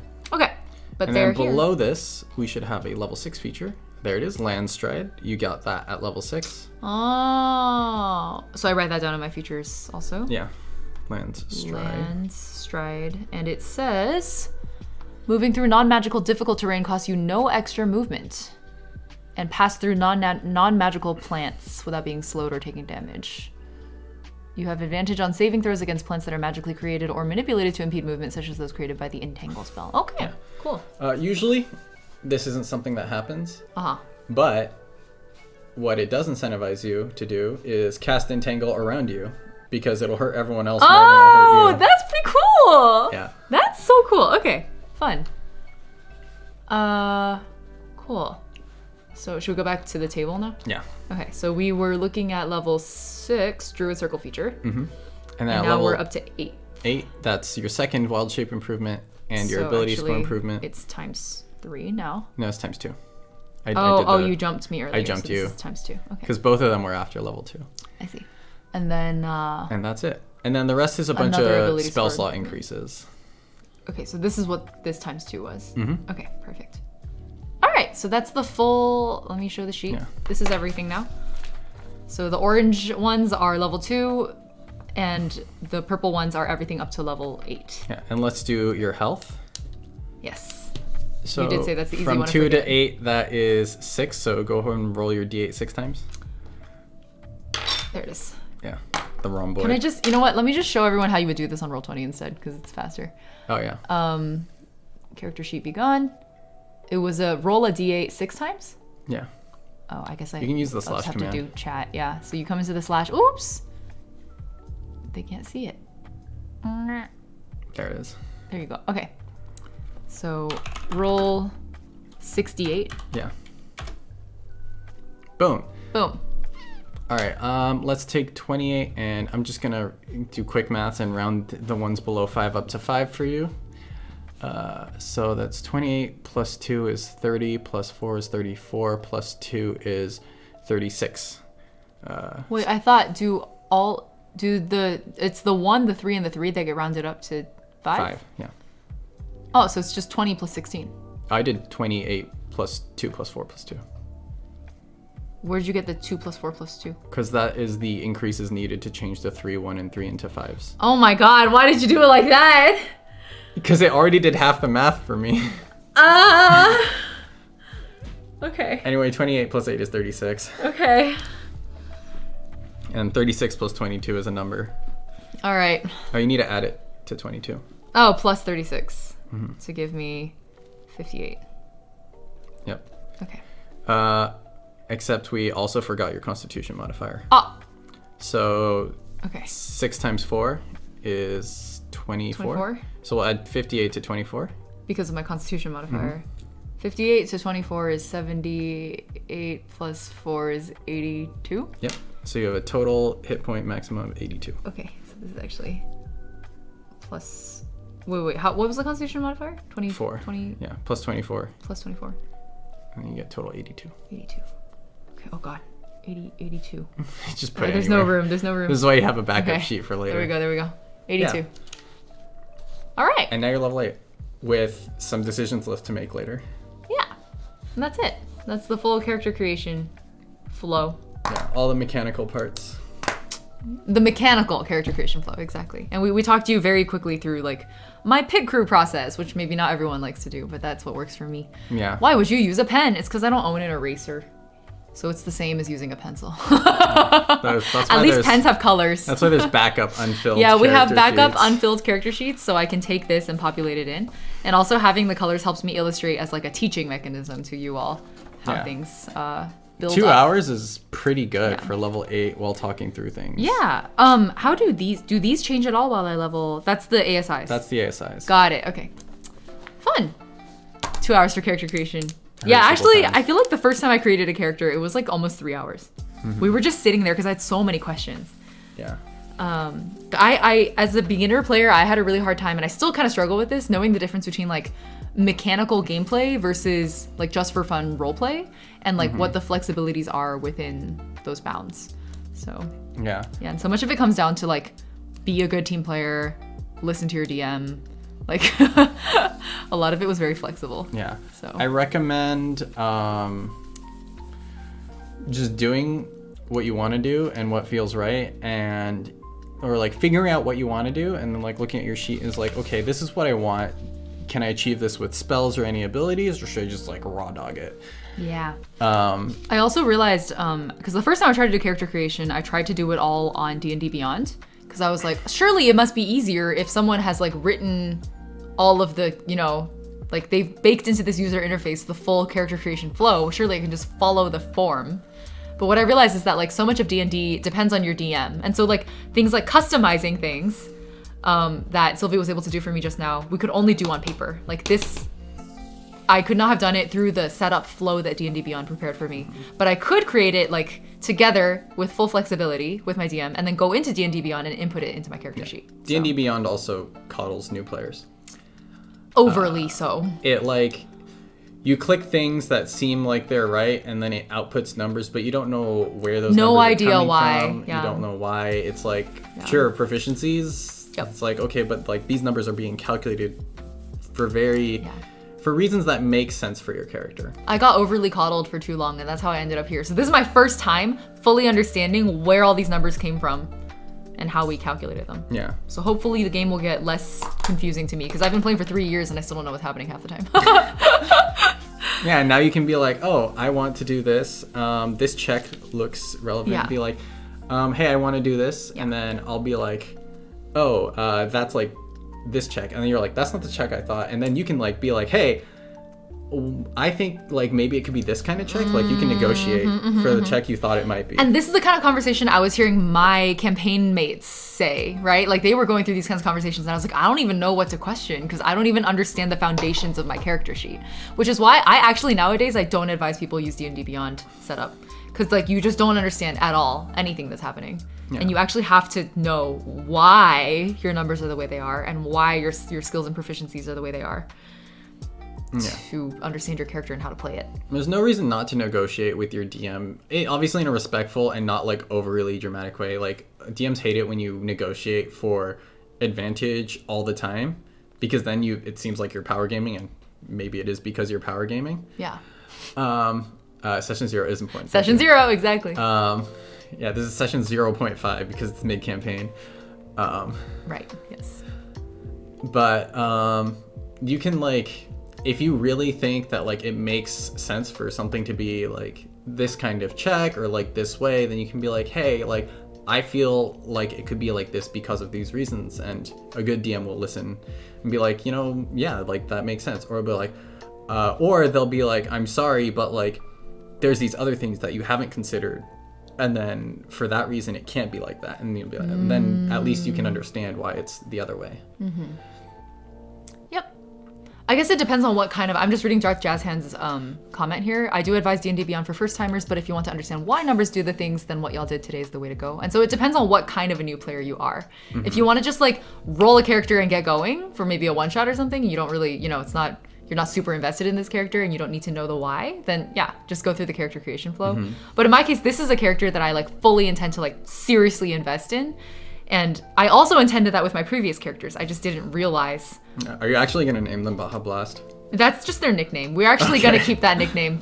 But we should keep the nickname. We should do a naming discussion with chat. And then I also wanted to go through some character interview questions if you have energy for it. I have so much energy for this stupid, wonderful game. It's true. I'm really sorry to the VOD editor. I apologize deeply. Probably Vicky or Severus. Sorry. I will, if it's Vicky, I will buy you boba. If it's Severus, I can't buy you, but I will buy you boba. Hold on, I'm the one that owes them boba. Okay. I will make sure Ying buys you boba. There you go. That's the spirit. Okay, so I think you had like a document that you shared with me once, was it? With the character interrogation? Oh gosh, that was a while ago. Quite bloated, but honestly, we can use that as a reference. Okay, was it on this account that you shared it, or maybe it was the previous one? Wait, what is this? Is that it? Oh, that's a variant of it. Yeah. That's a variant of it. Let's use that. Okay, let me just here. We'll put it in the resources sheet. Here we go. What would you call it? Like character. things to muse about, things to think about. Character thoughts. Character thoughts, yeah. What was that sub? Oh, Delverton, thank you for the Prime sub. I missed it earlier. And Hazy Days, happy 17 months. Holy crap. Hope you're enjoying yourself in there. Crazy. I just a lot had of to put it people in there. really like making characters a whole lot. It is and very some fun. people have legions of characters that they have made that they have never played. I can see that. Isn't It that is a when bit- you become a DM? So all of your characters There's that, become but NPCs? it's also a player archetype. Like a well commented on player archetype. That's real. Okay. We have character Yeah. thoughts, goals, trials, experience, likes, dislikes, virtue, vice, family, non-combative, or combative. How... That's like if they're a combative or I'm just going to non-combative censor this. person. Oh, sorry. How messed up do you want them to be? Okay, cool. And then I think, did you have more than that, or was that it? I think that might have been it. That's it. I think that was it. Yeah. I think I had more, but not in a way that's relevant. Yeah. Okay, cool. So I think if you take a form like this and you just kind of brain dump, Yeah. And you don't You'll- have to answer all of yeah. them, right? Like gender could be left blank. You can be like, they don't have a gender, sure. do whatever you want. Yeah. It's your character, right? Yeah. Let's see. Which of these questions do I think you could probably answer right now? What is your character's vice? Oh. Can you give me some examples of vices? Alcohol, I see. or being a doormat, being too giving, or being like money. Usually it falls under like cardinal sins categories. Oh, cardinal sins type vices. Like type vices, but it could also be like they lose themselves in books because the world around them is really difficult. So they just love Taco Bell too much. They just love Taco Bell too much. I'm suddenly thinking of your mayonnaise bard. Ah, I always think of mayonnaise bard. is mayonnaise an instrument? Yes. Yes. It is. They had proficiency in mayonnaise. You can make like at least 3 different sounds with that jar. Wait, okay. You can tink the jar, you can tap the lid, you can take a knife and go around the ridges on the side of the lid. You can like slurp the inside. You can take the lid off the top and like pat it with your hand. That's like 6 sounds. The plop. Yeah. Yeah, escapism, avoidance. Those are okay. vices. I think sadomasochism. Yeah, go for it. Okay. I'll should I just write it in like, wait, would that go under like flaws or something? It could be in flaws. Do you think it's a flaw? Not really. It would be a trait. Oh, personality trait. There you go. I'll write it in purple. So as a vice, sadomasochism. Yeah. The way you roleplay it changes depending on whether or not you Yeah. think it's a flaw as well. Okay, that's true. That's true. But basically, like seeks and also inflicts pain. Yeah. Do they have family? Do they have family? I haven't thought about that. They do not know. They don't know? They don't know if they have family. All right. Do you want them to have family just between you and me? And Just chat? between you, me, and 147 viewers in chat. Specifically, not between, not in front of your Hot other Mag. playmates. If Hot Mag is here, Close your ears. Close your ears. They definitely have family, but I think it is not their ideal. And what would their ideal be? I mean, their ideal would be like storybook fairy tale family. Okay. Yeah, and details like this mean I get to mess with your character. Yeah. And then this is where, like, ways that I can communicate this kind of character backstory to my DM. Lots of different ways. Something you sent me once was Jenna's journal, which I was looking at. Ah, yes. So, there are many ways to write backstories. yeah. So Sylvie has written a journal for a character before. I think I once wrote letters between the 2 brother characters that I had. Yes. They wrote letters to each other. These are all ways that you can use to flesh out your characters and, more importantly, to communicate your character's backstory to your DM. And I think another final thing to think about in character creation is how you're going to introduce your character to the group. Whether that's like your campaign's first time meeting each other, or if, in my case, I'm like bringing in a new character to an existing campaign. I think we'd probably want to negotiate like how We'll that talk introduction about it. happens. Yeah. And like how much I'm going to give away at first. Because you don't just show up and like trauma dump your whole life story. Well, unless you have that kind of character. You could. If you're a trauma dumper character, you could. But for the most part, I think everyone shows up and they're a little cagey because you're just meeting a bunch of strangers in this campaign. Or when Q told us about her friend who played a one-shot, whose entire backstory was just like, I have this letter, and they brought up the letter at every chance they got. Because that was all they had to go on. So they're like, yeah, and I have this letter. I mean, it works, I guess. Yeah. Q's friend was a very interesting D&D player. Fun. Silent Mouse says, I love when players give me knives that I can use against them. Wahaha. Ah, yeah. It's true. Family is a knife that I can use against you. As is your vice. Suzu, I didn't know you DM'd before. Wait, family is a knife that you can use against me, as is my vice. Oh, for sure. See what happened to Q's family? Yes. I mean, yeah. I think players, like, create these things to hand knives to their DMs, right? Mm-hmm. For the drama. It's part of the fun. Mm-hmm. Yeah. Casually dropped such a banger quote. What was the banger quote? Oh, family is a knife I can use against you. Family's a knife I can use against your family. It's very James Bond villain. Wait, Sherlock Holmes villain. Moriarty. Yeah. It's very Moriarty. All for the drama. Mm-hmm. All right. Do you have any final tips for our newbies in chat who are looking? Final tips for the newbies. If someone is like creating a character for the first time and they just watch this video, and you have any like final thoughts for them? Think about how invested you want to be in this character. Every campaign and character is different. And think about like the ways that you are going to role play this character. You want to like try to have like a couple situations be like, I know how they would react in like at least these like simple scenarios. And then also like talk to your DM about it, like have fun. Like character creation should not feel like a chore. And like talk to your DM about it, be like, hey, like this is what I got, right? And the more crap stuff that you give to your DM, the more that they can create engaging moments that like call back to your backstory or like call back to like things that you put in your character for a reason, and you'll be like, wow, my character is like having their time. It's their time. All right. This will be fun. Who was it? Kronos was asking, when am I going to play? We play this off stream. I don't stream D&D, unfortunately. Yeah. We could. I actually thought it would be fun to do like a mod D&D one shot at some point. It would be kind of long, probably, but it could be fun. Yeah. You can DM it. Oh my god. You can DM for the mods. I can sit next to you and just like, if you have questions, I'll just like quietly answer them. I believe in you. Very scared. DMing fear.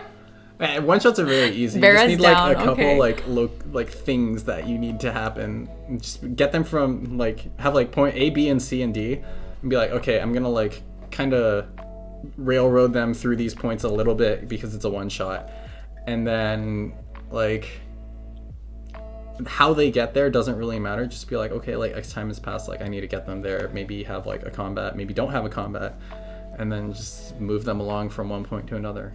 And I can sit next to you if you have mechanics questions. Okay. That could be interesting. I'd probably want to do that in person. Yeah. I don't know if we'd be able to stream that. A general rule of thumb for DMing is if it's something they automatically succeed at, they don't have to roll. Okay. And if it's something they have a chance of failing at, like try to figure out what kind of roll you're going to have them make. We're going to have to make a DMing 101 video to follow this one up. Character creation 101, and then DM one-shot creation 101. Mm-hmm. Dang. Okay, that sounds fun. I promised a name vote. Yeah. Okay. So here are the requirements. If you want to help me name this character, let me bring it up again. This green guy. Take a look at this green guy, okay? Here's my green guy. Oh, sorry. Here's my green guy. Half-baked potato. Did you just... Yeah. Okay. Why not? All right. No, don't actually name them that. I'm not naming them half-baked potato. I will only put in names in this poll that I actually like. So, all right. So the rules. Why is the white balance all off? We're like blue. Because you balance the white based on having the window open, and now it's closed. Nice. Oh. Yo, photographer hacks. Just grab a piece of white and have it readjust, auto expose. Insane. Okay. So, Skinny Hulk. Hazel. Stop.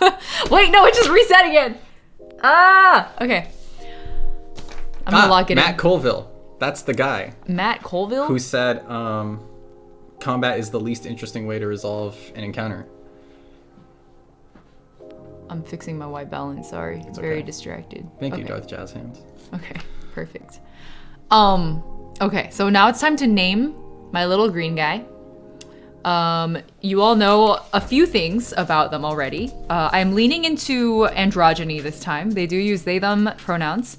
Their main vice is sadomasochism, by which I mean not the necessarily sexy type, but just that they both seek pain as well as enjoy inducing it in others. Other things I've thought about, there's going to be a memory gimmick involved. There's going to be something memory related, which will be tied to some kind of a trauma. I'm still figuring out the details.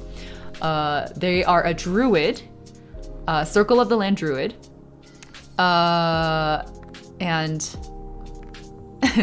would say something like, hello, my name is insert thing here, and I am 4'20", by which they mean 5'8". That's just the kind of character they are. Also, they're a tree hugger, and I would like the name to be like plant themed, of something like floral or herbal or gardening related names.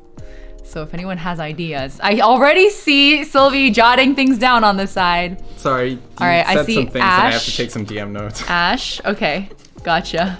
I'm typing things in as I see them. I got J Frost, Ash, Clover, how cute. Clover. Oh, they are personality-wise, like, they're a brat. Just think of them as a brat. An attention-seeking brat. Are they vegan? Probably, yeah. Spinach. Kale. Wait, Kale with like the Y is a real name though, isn't it? It doesn't matter what kind of plant.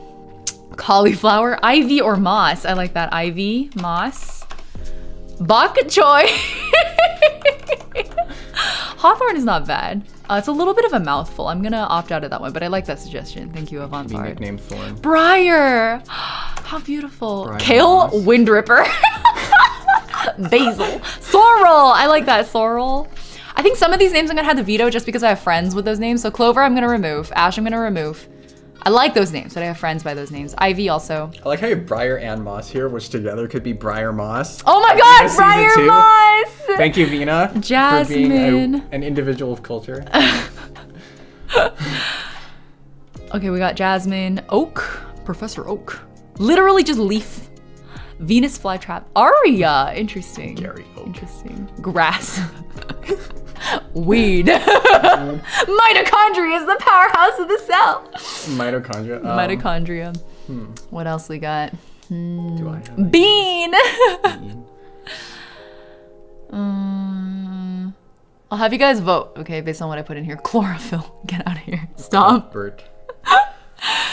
Dahlia. Dahlia. Interesting. I have a friend who has a VTuber name, Dahlia, so I probably can't do that. Chloe. Chloe for short. Oh, Chloe is cute. Cuthbert Borgson. Chloe? Let's try Chloe. Close good. Chlorophyll. Phil for short. It's getting weirder. I love it. Phil. I'm losing my mind. I love chat. Atlas. Atlas. At last. Atlas I like because it has like the mapping connotation. Ooh, they could be a cartographer. I could write that in. They can be a cartographer by trade. I like that. Wait, I'm gonna make it real. Where's my purple pen? I need it. Thank Sorry, you. I'm not looking at your notes. Oh, you can look at them Okay. later. Cartographer by trade. They're purposefully notes that you can see. And then I'm pronouncing it now. They are a cartographer. So we're gonna put in Atlas as a name. Onyx or opal? Oh, I like opal. Onyx is cute, but maybe too edgy for this particular character. Phil Hart. Wheatgrass Kale Forger. Aspen and Laurel. I like these are all really good names. Sequoia. Cause they're 420. 5'8" is pretty tall, especially for an Aarakocra. Okay, I think we have Moss Grows on the north side. Works for it. Yeah, you're right. You're right. Oat milk latte. I'm gonna kill you, Vera. Pumpkin spice. Pumpkin spice. No. Bird themes. That's true. We do have bird themes. If you have bird theme ideas. 5'8" is tall. I agree. 5'8" is very tall. A more phallus titanium. What? Kale Skywalker. Okay. Uh-huh. Yeah, just wait until you meet the NPC named Rilo Ken. Of course. After Rianu Kieves. Wait, how? Renu Kievis? Renu Kievis. Renu Kievis. Rilo Ken. Bird bath. Seeds. I agree. I think Kale Skywalker is the winner, guys. Apple. Orchid. How beautiful. Skyla. Okay, a little bit close to a travel company known as Skylark, so I'm gonna not do that. Non-binary folks, drop your weirdest name suggestions. Let me start. Brick. Moby Dick. Lily. Maybe too gendered for this one, but I do like Lily as a name. Also, I have too many friends by the name Lily. Kalo Ren. Vera.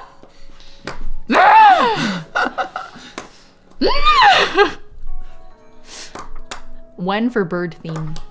Oh, Ren for bird theme. I like that. Are there any like direction finder birds? Geese. Canada Goose. Canada Goose. Help. Chicken. Robin, Raven, Pigeon. Robin we can consider. We'll do this round robin haha style. So because there's like 13 names in here. So we'll pick the top 3. We'll pick the top 3 out of this and narrow again. Sprout. Sparrow or finch? They have long migratory patterns. Oh, that's true. Great tit. That's a bird. That is a bird. Or the long-tailed tit.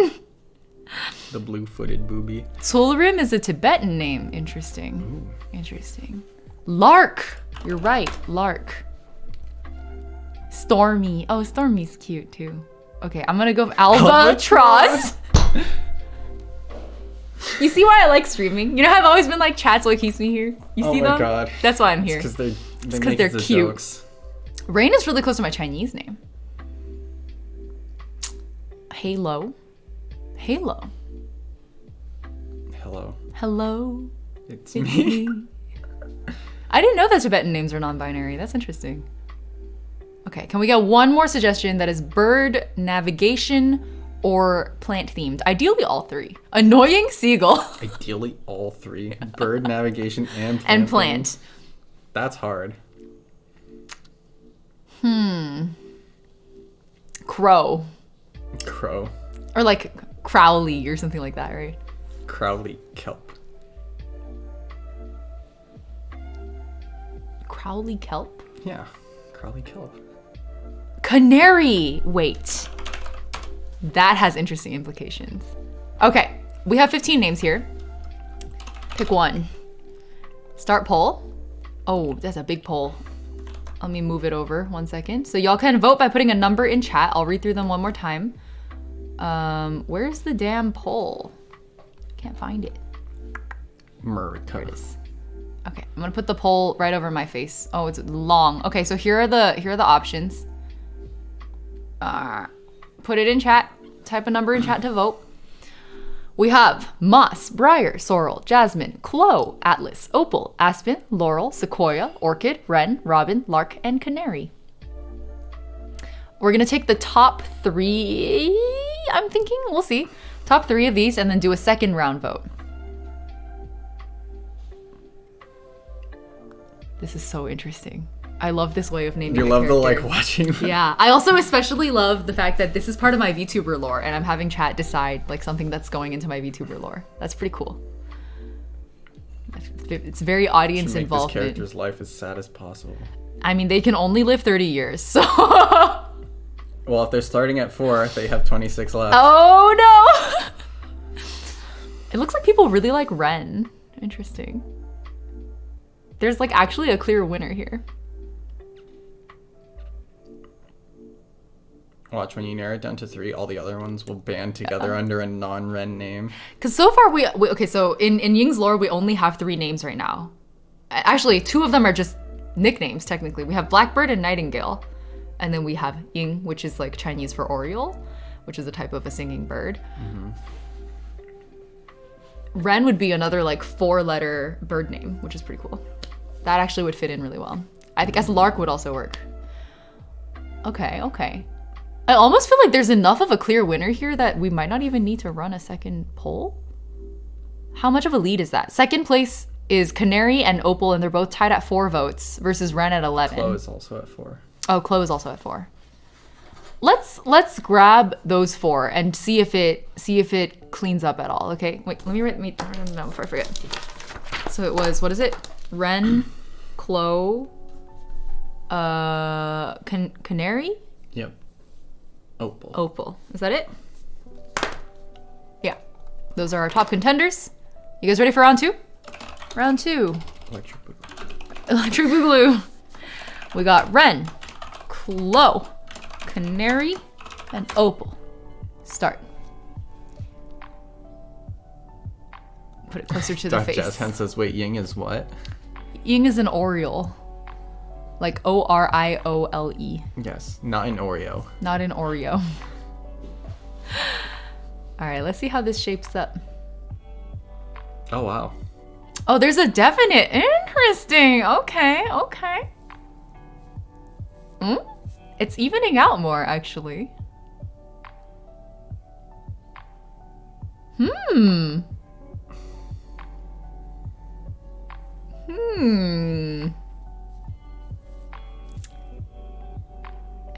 Any more votes? Kat and Nina vote for Ren. Less votes than it did last time. That's true somehow. Well, I mean, now there's like a narrowed list, so I think the priority order is a little different. Maybe. Or maybe they changed their mind after voting. Because it's not like it was ranked choice at the beginning. Yeah, it wasn't ranked choice. That's true. Ren is very cool. It fits in well with the lore, too. Opal kind of reminds me of my dealer mom.